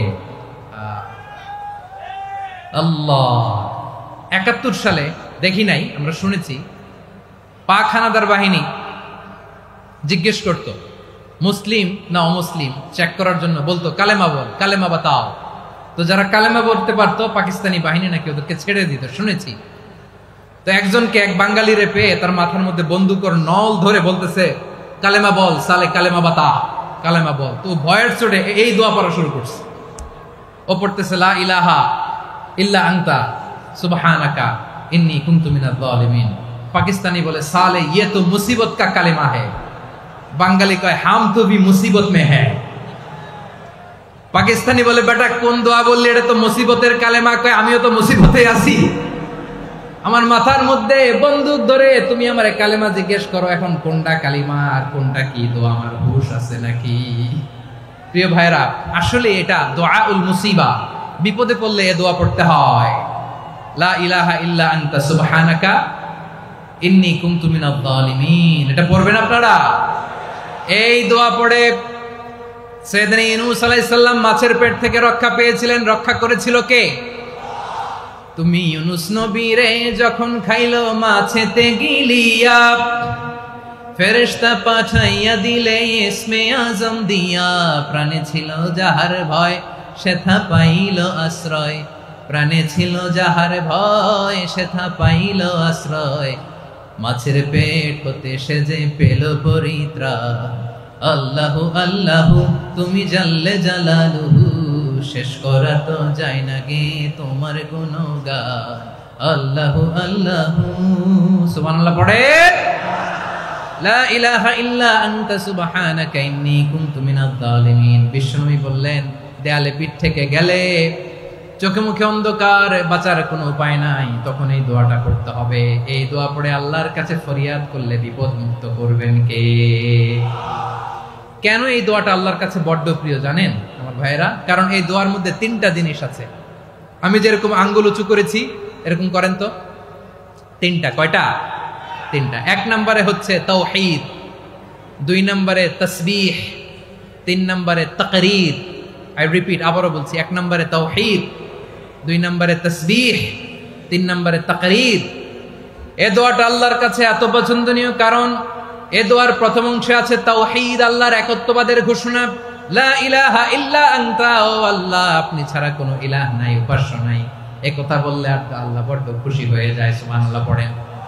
এই দোয়ার দ্বিতীয় অংশে আছে তাসবিহ, মানে আল্লাহর প্রশংসা, প্রশংসা সূচক বাণী। সুবহানাক সুবহানাক সুবহানাক, ও আল্লাহ আমি আপনার পবিত্রতা ঘোষণা করছি, সুবহানাক। এই কথা শুনলেও আল্লাহ খুশি হয়ে যায়, সুবহানাল্লাহ পড়েন। এই দোয়ার তৃতীয় অংশে আছে তাকরীর, তাকরীর মানে পাপের স্বীকৃতি। তাকরীর মানে কি? তাকরীর মানে পাপের স্বীকৃতি। এই দোয়ার তৃতীয় অংশে আছে ইন্নী কুনতু মিনাল জালিমিন, ও আল্লাহ আমি জালিমদের অন্তর্ভুক্ত। আল্লাহ আল্লাহ আমি জালেম, আল্লাহ আমি ভুল করেছি, অন্যায় করেছি, আল্লাহ আমি জালেমদের অন্তর্ভুক্ত। এই পাপের স্বীকৃতি, অ্যাকনোলেজমেন্ট আল্লাহ বড্ড পছন্দ করে। যখন আল্লাহর কাছে আপনি ছোট হবেন, ছোট হতে হতে যত ছোট হবেন ওই দৃশ্যটা দেখতে আল্লাহ বড্ড পছন্দ করে, সুবহানাল্লাহ বলে। 3 নম্বর অংশ ইন্নী কুনতু মিনাজ জালিমিন, আল্লাহ আমি জালেমদের অন্তর্ভুক্ত। সাইয়েদনা আদম আলাইহিস সালাম ভুল করে যখন নিষিদ্ধ গাছের ফুল খেয়ে ফেললেন, ফল খেয়ে ফেললেন, আল্লাহ বললেন আদম ক্ষমা পেতে চাইলে তুমি আর হাওয়া মিলে স্বীকৃতি দাও, পাপের স্বীকৃতি আর পড়ো রব্বানা যালামনা আনফুসানা ওয়া ইল্লাম তাগফির লানা ওয়া তারহামনা লানাকুনান্না মিনাল খাসিরিন। ও আল্লাহ, আমি আদম আর হাওয়া যালামনা আনফুসানা, আমরা আমাদের নফসের উপর বড় জুলুম করেছি। আল্লাহ ওয়া ইল্লাম তাগফির লানা ওয়া তারহামনা, আপনি যদি ক্ষমা না করেন, আপনি যদি দয়া পরবশ না হন, আপনি যদি রহম না করেন, আমরা তো ক্ষতিগ্রস্তদের মধ্যে শামিল হয়ে যাব। এই দোয়া করার সাথে সাথে সাইয়েদনা আদম আর হাওয়া আলাইহিস সালামকে ক্ষমা করে দিলেন কে? তাহলে এই দোয়ার 3 নম্বর অংশ তাকরীর, এটা আল্লাহ বড় পছন্দ করে। আমার কলিজার টুকরা ভাইয়েরা, গুনাহ করে শিকার যেতে হবে, এটা আল্লাহ ভালোবাসেন। সাইয়েদনা আবু বকর রাদিয়াল্লাহু তাআলা আনহু বিষ্ণু ইসলামকে বললেন, ইয়া রাসূলুল্লাহ আল্লিমনি দুআআন আদউ বিহি ফি সালাতি, নবী হে আপনি আমার এমন একটা স্পেশাল দোয়া শিখায় দেন যে দোয়াটা আমি নামাজে পড়ব। নবী বললেন, তাহলে তুমি পড়ো আল্লাহুম্মা ইন্নী যালামতু নাফসি যুলমান কাসীরান ওয়া লা ইয়াগফিরুয যুনুবা ইল্লা আনতা ফাগফিরলি মাগফিরাতাম মিন ইনদিকা ওয়ারহামনি ইন্নাকা আনতাল গফুরুর রহিম। সুবহানাল্লাহ। সালাম ফেরানোর আগে পড়েন, কথা কয় না, পড়েন পড়েন। ও আবু বকর, নামাজে যদি দোয়া করতে মনে চায় এই দোয়াটা পড়বা, আল্লাহুম্মা ইন্নী যালামতু নাফসি, আল্লাহ জুলুম করেছি আমার নফসের উপর, যুলমান কাসীরা, অনেক জুলুম, ওয়া লা ইয়াগফিরুয যুনুবা ইল্লা আনতা, আপনি ছাড়া এই জুনুব, এই পাপ ক্ষমা করার দ্বিতীয় কোনো রব নাই। আছে? আল্লাহ ছাড়া আমাদের গুনাহ আর কে কে ক্ষমা করতে পারে বলেন তো? কে পারে? কে? এজন্য আল্লাহরে বলবেন, আল্লাহ আমি ছাড়া তোমার গোলামের অভাব নাই, ও আমার রব আমি ছাড়া এই জমিনের বুকে তোমার গোলামের অভাব নাই, কিন্তু তুমি ছাড়া তো আমার দ্বিতীয় কোনো রব নাই। পারবেন বলতে? পারবেন? চোখের পানি ছেড়ে আল্লাহরে বলবেন, আল্লাহ তুমি আমার রব, তুমি আমার সব। কি বলবেন? আল্লাহ আমারে রব। সবাই বলুন, আল্লাহ আমারে রব, দমে দমে তনু মনে তারি অনুভব, আল্লাহ আমারে রব। আল্লাহরে বলেন, আল্লাহ তুমি আমার রব, তুমি আমার সব। আল্লাহ আমি ছাড়া এই জমিনে তোমার গোলামের অভাব নাই, তুমি ছাড়া আমার দ্বিতীয় কোনো রব নাই। এ কথা বলে চোখের পানি ছেড়ে আল্লাহরে স্বীকৃতি দেন, আল্লাহ আমি পাপী, আল্লাহ জামিনে আমার চেয়ে বড় পাপী আর কেউ নাই। ওযু করে সিজদায় লুটিয়ে পড়ে চোখের পানি ছেড়ে আল্লাহরে পাপের স্বীকৃতি দেন, আল্লাহ এমন কোন জুলুম নাই, গুনাহ নাই আমি করি নাই, সগীরা কবিরা, জেনে না জেনে, ইচ্ছায় অনিচ্ছায়, শিরকি বেদাতি সব গুনাহ করেছি। আল্লাহ আকাশের নিচে জমিনের উপরে আমার চেয়ে বড় গুনাহগার আর কেউ নাই। চোখের পানি ছেড়ে আল্লাহরে বলেন, আল্লাহ আমি ছাড়া তোমার গোলামের অভাব নাই, তুমি ছাড়া আমার দ্বিতীয় কোনো রব নাই, তুমি ছাড়া তো কেউ আমার গুনাহ ক্ষমা করার নাই, তুমি আমার রব, তুমি আমার সব। বলতে পারবেন? এই তাকরীর আমার পটুয়াখালীর ভাইয়া, এই স্বীকৃতিটা দেখতে আল্লাহ বড্ড ভালোবাসে, কারণ আমরা সবাই গুনাহগার, আমরা সবাই কি? বিশ্বনবী বলেন, কুল্লুকুম খাত্তাউন, আ বানি আদম তোমরা সবাই পাপী। সবাই কি? সবাই পাপী। আমরা সবাই পাপী, আপন পাপের বাটখারা দিয়ে অন্যের পাপ মাপি। আমরা যে পাপী এটা ভাবতে মনে চায় না কারণ, খালি অন্যের পাপ দেখি আমরা, এটা ভুল। ওর এই পাপ, ও পাপী, ও জালেম, ও জাহান্নামী, এরকম একটা টেন্ডেন্সি। আমার যে কি হালাত এটার খেয়াল নাই। খেয়াল করতে হবে যে আমি সবচেয়ে বড় পাপী, ঠিক কিনা বলেন? পাপ করি নাই এমন কেউ আছি? হ্যাঁ আছি, আছি। কেউ না জানলেও জানে কে আমার পাপের ঘটনা? পৃথিবী না জানুক আমি তো জানি আমি কি পাপ করেছি। হায় ও আমার কলিজার টুকরা ভাইয়েরা, মাথাটাকে নিচু করে জীবনের সব গুনার ফিরিস্তিগুলো একটা একটা করে স্বীকার করে আল্লাহরে বলেন, আল্লাহ আমি পাপী, আল্লাহ আমার চেয়ে বড় পাপী এই দুনিয়াতে কেউ নাই, আকাশের নিচে জমিনের উপরে আমার চেয়ে বড় পাপী কেউ নাই। একটা একটা করে আল্লাহ স্বীকার করি আমি পাপী, সব পাপের স্বীকৃতি দিলাম। পৃথিবী না জানুক আমি তো জানি, আমি কি পাপ করেছি হায়। আমার পাপের করলে বিচার, বাঁচার আমার নাই উপায়। দয়াময় তুমি মাফ করো আমায়, মাফ করো আমায়। আল্লাহ তাআলা যদি দয়া করে আমাদেরকে মাফ না করে, আমাদের বাঁচার কোনো উপায় নাই। আপনি কি ভেবেছেন আপনার নামাজ দিয়ে আপনি জান্নাতে যাবেন? আপনি তাহাজ্জুদ গুজার, সেজদা দিতে দিতে কপালে দাগ ফেলেছেন, এটা আপনারা জান্নাতে নেবে না। আপনি এলাকার সবচেয়ে বড় হাতেম তাই দানশীল, এই দানের ভরসায় বসে আছেন, কুশ্চিন কালো না। আমাদের নামাজ, আমাদের রোজা, আমাদের ইবাদত, এগুলোকে মিজানের পাল্লায় উঠালে কোনো ওজনই হবে না। তবে আমাদের একটা কৌশল জানা আছে, আমরা আল্লাহর রহমতের ভিখারি। আমরা সেদিন আগেই গুনার স্বীকৃতি দিয়ে দেব। আমরা বলবো, আল্লাহ তুমি প্রশ্ন করার আগে তোমার একটা কথা বলি, আমারে কিছু জিজ্ঞেস করো না, আমি সব করেছি। এমন কোন পাপ নাই যে পাপ আমারে দিয়ে হয় নাই। তোমার রহমত দিয়ে তুমি জান্নাতে পাঠাবা, তোমার দয়ায় জান্নাতে যেতে চাই, আমল দিয়ে না। পারবেন বলতে? কিয়ামতের দিন আমরা বলবো, আল্লাহ আমার আমল দিয়ে জান্নাত চাই না, আমি তোমার দয়া দিয়ে জান্নাত চাই। তোমার দয়া ছাড়া আমার কোনো উপায় নাই। কারণ আল্লাহ যদি বিচার করে, বাঁচার কারো উপায় নাই। আল্লাহ যদি বলে ফেলেন তুই এটা করলি কেন, ওখানে গেলি কেন, কোরআনে 1000 বার নিষেধ করলাম তারপরেও এই পাপে জড়ালি কেন, এরকম প্রশ্ন ছুড়ে দিলে আমার উত্তর আছে? বাঁচার কোনো উপায় আছে? রোজ হাসরে হে আল্লাহ আমার করোনা বিচার, আল্লাহ করোনা বিচার। বিচার চাহি না তব দয়া চাহি, এ গুনাহগার, আল্লাহ করোনা বিচার। আপনার আমল দিয়ে জান্নাতে যাবেন? কি দিয়ে যাবেন? আল্লাহর দয়া দিয়ে। আল্লাহর রহম আর দয়া ছাড়া কেউ জান্নাতের চেহারাও দেখতে পাবে না। আমার প্রিয় ভাইরা, এই দোয়া আল্লাহর কাছে পছন্দনীয় হওয়ার কারণ 3টা। দোয়ার প্রথম অংশে আছে তাওহীদ, আল্লাহর একত্ববাদের ঘোষণা। এই দোয়ার দ্বিতীয় অংশ আছে তাসবিহ, আল্লাহর প্রশংসা সূচক বাণী। এই দোয়ার 3 নাম্বার অংশ পাপের স্বীকৃতি। তাহলে আমরা সবাই গুনাহগার। আমরা আল্লাহর কাছে পাপের স্বীকৃতি দিয়ে বলবো, ও আল্লাহ ইন্নী কুনতু মিনাজ জালিমিন, আমরা জুলুম করেছি, পাপ করেছি, অন্যায় করেছি, আল্লাহ বুঝতে পারি নাই। শয়তানের ওয়াসওয়াসায় পড়ে, বন্ধুর পাল্লায় পড়ে, নফসের খায়েশ মিটাতে যে আল্লাহ করে ফেলেছি। তুমি গুনাহ না মাফ না করলে আমাদের গুনাহ মাফ করার দ্বিতীয় কেউ নাই। ঠিক কিনা বলেন? এভাবে অনুতপ্ত হয়ে যদি আল্লাহর কাছে দোয়া করেন, দেয়ালে পিঠ থেকে গেছে, কোন রাস্তা নাই বের হওয়ার, ওই মুহূর্তেও আপনাকে বিপদ থেকে উদ্ধার করবে কে?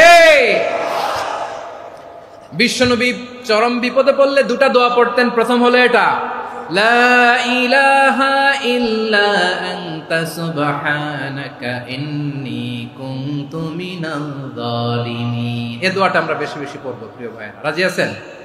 সবাই আওয়াজ করে পড়ুন ইনশাআল্লাহ।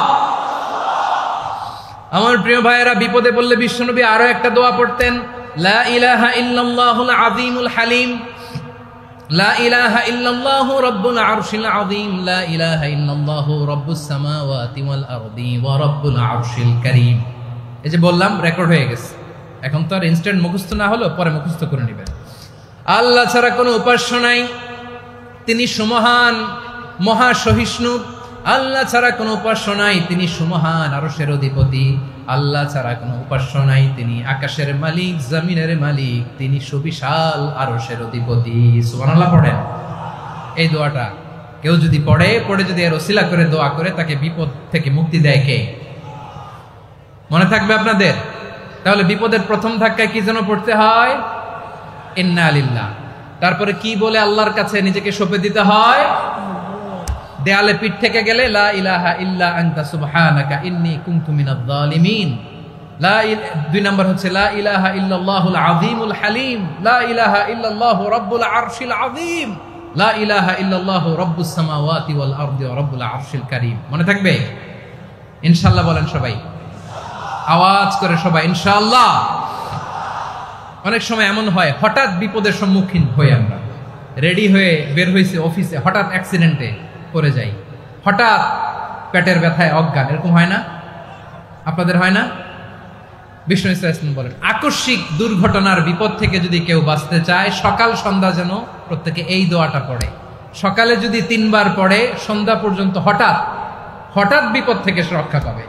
Two be protected from sudden calamity, sudden disaster, sudden calamity, হঠাৎ বিপদ, হঠাৎ ভয়ঙ্কর কোন আকস্মিক বিপদ থেকে আল্লাহ বাঁচায় দিবে। সকালে পড়লে সন্ধ্যা পর্যন্ত প্রোটেক্টেড, সন্ধ্যাবেলায় যদি 3 বার পরে সকাল পর্যন্ত প্রোটেক্টেড। সুবহানাল্লাহ পড়ে। দোয়াটা কি? দোয়াটা হচ্ছে বিসমিল্লাহিল্লাযী লা ইয়াদুররু মা ইসমিহি শাইউন ফিল আরদি ওয়ালা ফিস সামাই ওয়া হুয়াস সামিউল আলিম। ছোট না? অনেক ছোট, মুখস্থ করবেন। বিসমিল্লাহিল্লাযী লা ইয়াদুররু মা ইসমিহি শাইউন ফিল আরদি ওয়ালা ফিস সামা। ওই আল্লাহর নাম নিচ্ছি যে আল্লাহর নামের বরকতে আকাশ জমিনের কোনো কিছু কারো কোনো ক্ষতি সাধন করতে পারে না। তিনি সর্বশ্রোতা, সর্বজ্ঞ। সুবহানাল্লাহ পড়েন। পড়বেন এই দোয়াটা, বিসমিল্লাহিল্লাযী লা ইয়াদুররু মা ইসমিহি শাইউন ফিল আরদি ওয়ালা ফিস সামাই ওয়া হুয়াস সামিউল আলিম। ফজরের পরে 3 বার, মাগরিবের পরে 3 বার যদি কেউ পড়ে প্রোটেক্টেড, যে কোনো হঠাৎ বিপদ থেকে প্রোটেক্টেড। প্রোটেক্ট করেন কে? ওই আল্লাহর নাম নিচ্ছি যে আল্লাহর নামের ওসিলায় আকাশ জমিনের কোনো কিছু কোনো ক্ষতি করতে পারে না। সুবহানাল্লাহ পড়েন। আচ্ছা, এবার আমাদের জীবনে দুশ্চিন্তা আছে না নাই বলেন? Tension, hyper tension, anxiety, depression, চিন্তা টেনশন নাই এরকম কে কে আছে দেখি? হাত তোলেন। ওই যে হাত তুলছে এক আল্লাহর ওলি, ওই যে টেনশন নাই তোমার, মাশাআল্লাহ। ও না বুঝে তুলছে, ঝোঁকের চোটে, জোশের ঠেলায় ধাক্কায় তুলে ফেলছে। সবার জীবনে টেনশন আছে না নাই? এই দুশ্চিন্তা, পেরেশানি, মারাত্মক পেরেশানি থেকে মুক্তি পাওয়ার জন্য বিষ্ণু ইসলাম 2টো দোয়া পড়তেন। কয়টা? অনেকগুলো পড়তেন। স্পেশাল 2টো দোয়া আজকে আপনাদের শিখায়া যাব, শুনবেন না? কষ্ট হচ্ছে? সংক্ষিপ্ত মুনাজাত দিয়ে দেই। ওরে আল্লাহ, আমি তো 9:30 ক্রস করে ফেলছি মাসুদ ভাই, খেয়াল করে নেই। আরো কয়েক মিনিট? ঠিক আছে, ঠিক আছে। পেরেশানিতে পড়লে, টেনশনে পড়লে এই দোয়াটা, প্রিয় ভাইরা, বিষ্ণু ইসলাম যখন খুব বিপদে পড়তেন, দুশ্চিন্তা ওনাকে ঘিরে ধরতো, উনি পড়তেন ইয়া হাইয়ু ইয়া কাইয়ুম বিরহমাতিকা আস্তাগীথ, ইয়া হাইয়ু ইয়া কাইয়ুম বিরহমাতিকা আস্তাগীথ, ইয়া হাইয়ু ইয়া কাইয়ুম, হে শাশ্বত অবিনশ্বর, হে চিরঞ্জীব, বিরহমাতিকা আস্তাগীথ, তোমার রহমতের উসিলায় তোমার কাছে ফরিয়াদ করি। এটা পড়তেন। আবার আরেক বর্ণনায় এসেছে ইয়া হাইয়ু ইয়া কাইয়ুম বিরহমাতিকা আস্তাগীথ আসলিহ লি শা'নি কুল্লাহু ওয়ালা তাকিলনি ইলা নাফসি তারফাতা আইন। আসলিহ লি শা'নি কুল্লাহ, আল্লাহ আমার সবকিছু আপনি সেটেল করে দেন। আমাদের সব ঝামেলা সেটেল করে দিতে পারে কে? আমরা তো সেটেলমেন্টের জন্য এসপি সাহেবের কাছে যাই, ডিসি সাহেবের কাছে যাই, অমুক ভাইয়ের কাছে যাই, তমুক ভাইয়ের কাছে যাই। এই দোয়া পড়লে আরশের উপর থেকে আপনার ম্যাটার সেটেল করে দিবে কে? তাহলে পড়বেন ইয়া হাইয়ু, হে চিরঞ্জীব। হাইয়ু মানে চিরঞ্জীব, যিনি চিরকাল বেঁচে থাকবেন, মরবেন না। আল্লাহ মরবেন? তার কোনো লয় আছে? ক্ষয় আছে? সূরা রহমানে আল্লাহ বললেন কুল্লু মান আলাইহা ফানি ওয়া ইয়াবকা ওয়াজহু রাব্বিকা যুল জালালি ওয়াল ইকরাম ফাবিআইয়ি আলাই রাব্বিকুমা তুকাযিবান। জমিনে যা আছে সব ফান, ভ্যানিশ হয়ে যাবে, নিশ্চিহ্ন হয়ে যাবে, শেষ হয়ে যাবে, সব বিলুপ্ত হয়ে যাবে, একজন ছাড়া। জোরে বলেন তিনি কে? ইয়া হাইয়ু। আমার সাথে আওয়াজ করে পড়েন ইয়া হাইয়ু ইয়া কাইয়ুম ইয়া হাইয়ু ইয়া কাইয়ুম বিরহমাতিকা আস্তাগীথ আসলিহ লি শা'নি কুল্লা ওয়ালা তাকিলনি ইলা নাফসি তরফাতা আইন। এভাবে দোয়া করলে আপনাকে বিপদ মুক্ত করবে কে? এই দোয়াটা কেন পছন্দ আল্লাহর কাছে? কারণ এখানে আল্লাহর দুইটা সুন্দর নাম আছে, গুণবাচক নাম, আল হাই, আল কাইয়ুম, এই দুটো নাম আছে এখানে। আবার এই দুইটা আয়াতুল কুরসির অংশ। আয়াতুল কুরসির শুরু তো এটা আসরা নাই, হ্যাঁ আসরা নাই। 3 নাম্বার কারণ এটা ইসমে আজম। কোন দোয়াটা ইসমে আজম? যে দোয়া ওসিলায় দোয়া করলে আল্লাহ দোয়া ফেরায় না। অনেকগুলো মত আছে, সবচেয়ে ভ্যালিড মত হচ্ছে এটা, ইয়া হাইয়ু ইয়া কাইয়ুম, এর ওসিলা দিয়ে দোয়া করলে দোয়া কবুল করে কে? 2 নম্বরে বিশ্বনবী মারাত্মক বিপদে পড়লে আরেকটা দোয়া পড়তেন, আল্লাহুম্মা ইন্নী আবদুক। আগে দোয়াটা পড়ি, শুনেন। আল্লাহুম্মা ইন্নী আবদুক ওয়া ইবনু আবদিক ওয়া ইবনু আমাতিক নাসিয়াতি বিয়াদিক মাদিন ফিয়া হুকমুক আদলুন ফিয়া কাদাউক আসআলুকা বিকুল্লি ইসমিন হুয়া লাক সাম্মাইতা বিহি নাফসাক আও আনসালতাহু ফি কিতাবিক আও আল্লামতাহু আহাদাম মিন খালকিক أو استأثرت به في علم الغيب عندك أن تجعل القرآن ربيع قلبي ونور صدري وجلاء حزني وذهاب همي। سبحان الله পড়েন। বিষ্ণু বলতেন, আল্লাহুম্মা ইন্নী আবদুক, ও আল্লাহ আমি আপনার গোলাম, ওয়া ইবনু আবদিক, গোলামের ঘরের গোলাম, ওয়া ইবনু আমাতিক, বাদীর ঘরের গোলাম। মানে আল্লাহ আমি আপনার গোলাম, আমার বাবা আব্দুল্লাহ ছিল আপনার গোলাম, আমার মা আমিনা ছিল আপনার বাদী। মানে আমরা গোলাম বংশের, সব গোলাম। নিজের এর চেয়ে আর ছোট করে আল্লাহর কাছে উপস্থাপন করা যায় আমার ভাইরা? কথা কি বুঝতেছেন? নিজেকে এর চাইতে ছোট, নগণ্য আর তুচ্ছ করে আল্লাহর সাথে প্রেজেন্ট করা যায়? বিশ্বনবী বললেন, ও আল্লাহ আমি আপনার গোলাম, গোলামের ঘরের গোলাম, দাসীর ঘরের গোলাম, নাসিয়াতি বিয়াদিক, আমার মাথার চুলের ছুটি আপনার হাতের মুঠোয়। আপনি ডানে টান দিলে আমি ডানে যেতে বাধ্য, আপনি বাঁয়ে টান দিলে বাঁয়ে যেতে বাধ্য। সুবহানাল্লাহ বলেন। পিছনে 2-1 ভাই দাঁড়ালেন কেন? হ্যাঁ বসুন, জায়গা চেঞ্জ করতেছে, সেই দুপুর থেকে বসে আছে আমি জানি। মাশাআল্লাহ, কেউ 2-1 বেরিয়েছে, গ্যাপ পূরণ করতেছে, মাশাআল্লাহ। পড়েন সুবহানাল্লাহ আলহামদুলিল্লাহ লা ইলাহা লা ইলাহা ইল্লাল্লাহু মুহাম্মাদুর রাসূলুল্লাহ সাল্লাল্লাহু আলাইহি ওয়াসাল্লাম। বিশ্বনবী বললেন, আল্লাহ আমার মাথার চুলের ঝুঁটি আপনার হাতের মুঠোয়। আচ্ছা, এইভাবে কাকে ধরা হয়? যে খুব ছোট, ঠিক কি না? নিজেকে কত ছোট করলেন বিশ্বনবী। ও আল্লাহ আমার মাথার চুলের ঝুঁটি আপনার হাতের মুঠোয়, আপনি ডানে টানলে আমি ডানে যাব, বাঁয়ে টানলে বাঁয়ে যাব। আল্লাহ আসআলুকা বিকুল্লি ইসমিন হুয়া লাক নাসিয়াতি বিয়াদিক মাদিন ফিয়া হুকমুক, আপনার নির্দেশ আমার উপর কার্যকর হবেই হবে। আদলুন ফিয়া কাদাউক, আপনার ফয়সালা, যেই ফয়সালাই আপনি আমার জন্য করেন এটাই ইনসাফ। সুবহানাল্লাহ বলেন।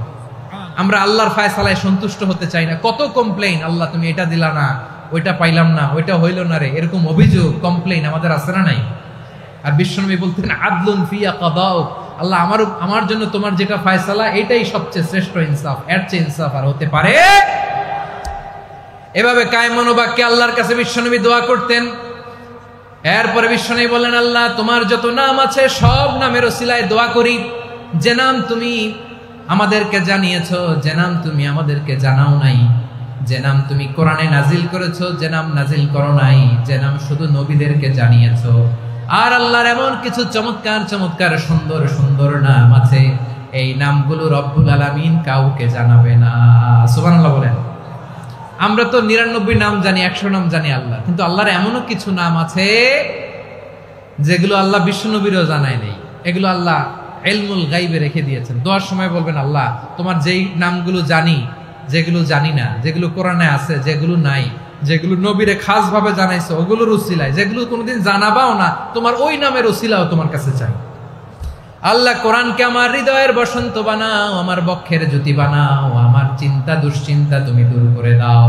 বিশ্বনবী বললেন, এই কালিমাগুলো, এই বাক্যগুলো পড়ে যদি কেউ আল্লাহর কাছে ফরিয়াদ করে, তার হৃদয় থেকে দুশ্চিন্তা কাটিয়ে দিবে কে? পড়বেন, এই দোয়াগুলো পড়বেন। আচ্ছা, সব শেষে বলি, ঋণের বোঝায় যারা জর্জরিত, বিষ্ণু ইসলাম চমৎকার একটা দোয়া শিখিয়েছেন। আমাদের অনেকে ঋণের বোঝায় জর্জরিত আছে না নাই? এদিকে কেউ আছেন? থাকলে হাত তোলার দরকার নেই, থাকলে এই দোয়াটা পড়বেন। এক সাহাবীর নাম আবু উমামা, নামাজের ওয়াক্ত ছাড়া উনি মসজিদে যেয়ে বসে আছে। বিশ্বনবী বললেন, কিরে আবু উমামা, নামাজের তো ওয়াক্ত হয় নাই, মসজিদে কি? সাহাবী বলে, হুমুমুন লাজিমাতনি ওয়া দুয়ুন, নবী গো, ঋণের বোঝায় এমন টেনশনে আছি, ঘরে থাকতে পারলাম না, মসজিদে চলে আসছে। বিশ্বনবী বলেন, আমি কি তোমার এমন একটা দোয়া শিখাবো যেটা পড়লে আল্লাহ তাআলা তোমার ঋণের বোঝা হালকা করে দিবেন? আবু উমামা বললেন, ইয়া রাসূলুল্লাহ, অবশ্যই শিখাবেন। বিশ্বনবী বললেন, তাহলে তুমি পড়বা, আল্লাহুম্মা ইন্নী আউযু বিকা মিনাল হাম্মি ওয়াল হাযান ওয়া আউযু বিকা মিনাল জুবনি ওয়াল বুখল ওয়া আউযু বিকা মিন গালাবাতিদ দাইনি ওয়া কাহরির রিজাল। ও আল্লাহ, তোমার কাছ থেকে দুশ্চিন্তা থেকে পানাহ চাই, কৃপণতা, ভীরুতা, অলসতা, কার্পণ্যতা, এই সব কিছু থেকে, মানুষের কঠোরতা, আমার উপর মানুষের আধিপত্য এবং ঋণের বোঝা থেকে পানাহ চাই। এই দোয়াটা যখন বিশ্বনবী শিখাই দিলেন, আবু উমামা বারবার এই দোয়া পড়ে, আল্লাহুম্মা ইন্নী আউযু বিকা মিনাল হাম্মি ওয়াল হাযান ওয়া আউযু বিকা মিনাল আজজি ওয়াল কাসাল ওয়া আউযু বিকা মিনাল জুবনি ওয়াল বুখল ওয়া আউযু বিকা মিন গালাবাতিদ দাইনি ওয়া কাহরির রিজাল। আবু উমামা বলে, এই দোয়া আমি পড়তে লাগলাম আর পড়তে লাগলাম, কিছুদিন পরে দেখা গেল বিশ্বনবীর শেখানো এই দোয়ার বদৌলতে আল্লাহ তাআলা আমার সব ঋণ পরিশোধের ব্যবস্থা করে দিয়েছেন। পড়বেন পড়বেন। আমার প্রিয় পটুয়াখালীর ভাইরা, বিশ্বনবীর জামাতা সাইয়্যিদিনা আলী রাদিয়াল্লাহু তাআলা আনহুর কাছে এক লোক এসে বলে, হে আলী, ঋণের বোঝায় আমি জর্জরিত, আমার কিছু অর্থ দিয়ে সাহায্য করো। সাইয়্যিদিনা আলী রাদিয়াল্লাহু তাআলা আনহু বললেন, আমি কি তোমারে এমন একটা দোয়া শিখাবো যেটা বিশ্বনবী আমাদের শিখিয়েছেন?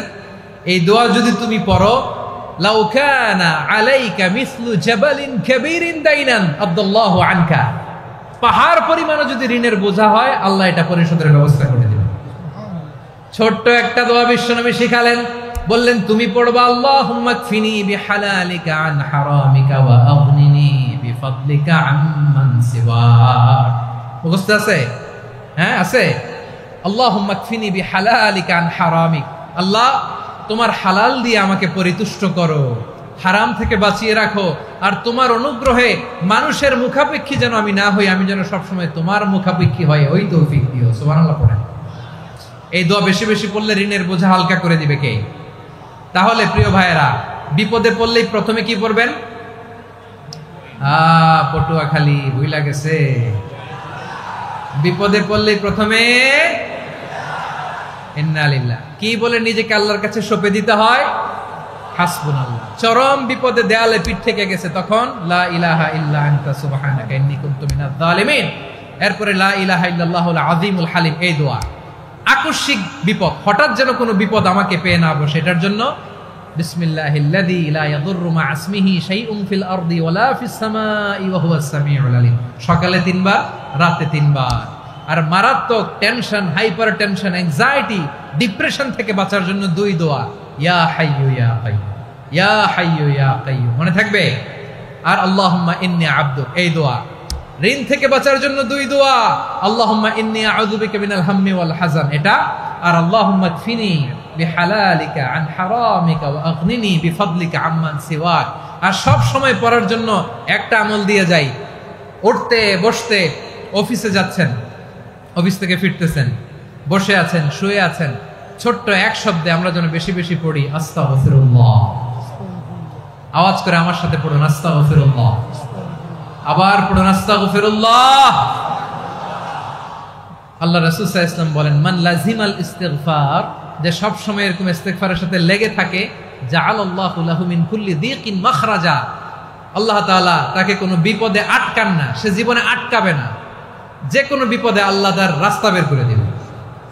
Way out, you will get a way out and solution. সুবহানাল্লাহ। ওয়া মিন কুল্লি হাম্মিন ফারাজা, দুশ্চিন্তা মুক্ত হবে। ওয়ায়ারযুকহু মিন হাইসু লা ইয়াহতাসিব, এমন জায়গা থেকে আল্লাহ রিজিকের বন্দোবস্ত করবে যেটা সে কল্পনাও করে নাই। আওয়াজ করে পড়েন সুবহানাল্লাহ। তাহলে মনে থাকবে আস্তাগফিরুল্লাহর কথা। সব শেষ কথা বলবো, সব শেষ। আমার প্রিয় ভাইয়েরা, এটা গেল নিজের বিপদ। কিসের বিপদ? নিজে যদি বিপদে পড়েন, অন্যের বিপদ যদি দেখেন, এটার জন্য একটা দোয়া আছে। অনেক সময় আমরা দেখি হাসপাতালে ক্যান্সারের 3rd স্টেজে চলে গেছে, লোকটা হ্যাংলা হয়ে, চিকন হয়ে, হায়রে কি কষ্ট পায়, দেখি না? বিশ্বনবী বলে, একটা দোয়া যদি কেউ অন্যের কোনো বিপদ দেখে পড়ে, ওই বিপদ তার জীবনে কখনো আসবে না। শুনবেন? শোনার আগ্রহ আছে? অনেক সময় হয় যে আমরা মহাসড়ক দিয়ে যখন চড়ি, দুর্ঘটনায়, আইরে আল্লাহ, দুর্ঘটনায় মানুষের মাথা একদিকে, দেহ আরেকদিকে, ব্লিডিং, এরকম হয় না? আল্লাহ তুমি হেফাজত করো। বিশ্বনবী বলেন, এই দুর্ঘটনা দেখে কেউ যদি এই দোয়াটা পড়ে, তার জীবনে সে কোনোদিন এরকম অ্যাক্সিডেন্টের সম্মুখীন হবে না। শুনবেন? বিশ্বনবী বলেন, অন্যের বিপদ দেখে কেউ যদি পড়ে, আলহামদুলিল্লাহিল্লাযী আফানি মিম্মা বতালাকা বিহি ওয়া ফাদ্দালানি আলা কাসীরিন মিম্মান খালাকা তাফদীলা, মানে প্রশংসা সে আল্লাহর, যে আল্লাহ তাআলা তোমাকে যেই জিনিস দিয়ে পরীক্ষা করেছে, আমাকে ওইটা থেকে বাঁচিয়ে দিয়েছে। তোমাকে আল্লাহ যেই বিপদে ফেলেছে, আমাকে ওই বিপদ থেকে তিনি মুক্ত রেখেছে, আর তার অনেক সৃষ্টির উপর আমাকে তিনি প্রাধান্য দিয়েছে। সুবহানাল্লাহ পড়েন। যে কোনো বিপদ, কারো ক্যান্সার দেখে যদি এই দোয়াটা আপনি বিশ্বাসের সাথে পড়েন, জীবনে কোনোদিন ক্যান্সার রোগে আক্রান্ত হবেন না। দুর্ঘটনা দেখে যদি পড়েন, ওই দুর্ঘটনা আপনাকে স্পর্শ করবে না। যে কোনো কারো বিপদ দেখে যদি কোনো বিশ্বাসী বান্দা এই দোয়া পড়ে, বিশ্বনবী বলেন, লাম ইউসিবহু যালিকাল বালা, ওই বিপদ তাকে আর ধরবে না। উফিয়া মিনহু মিন যালিকাল বালা কাইনাম মা কান, সে যতদিন হায়াত পাবে কোনোদিন ওই বিপদ তাকে স্পর্শ করবে না। এই দোয়াটা পড়তে রাজি আছেন?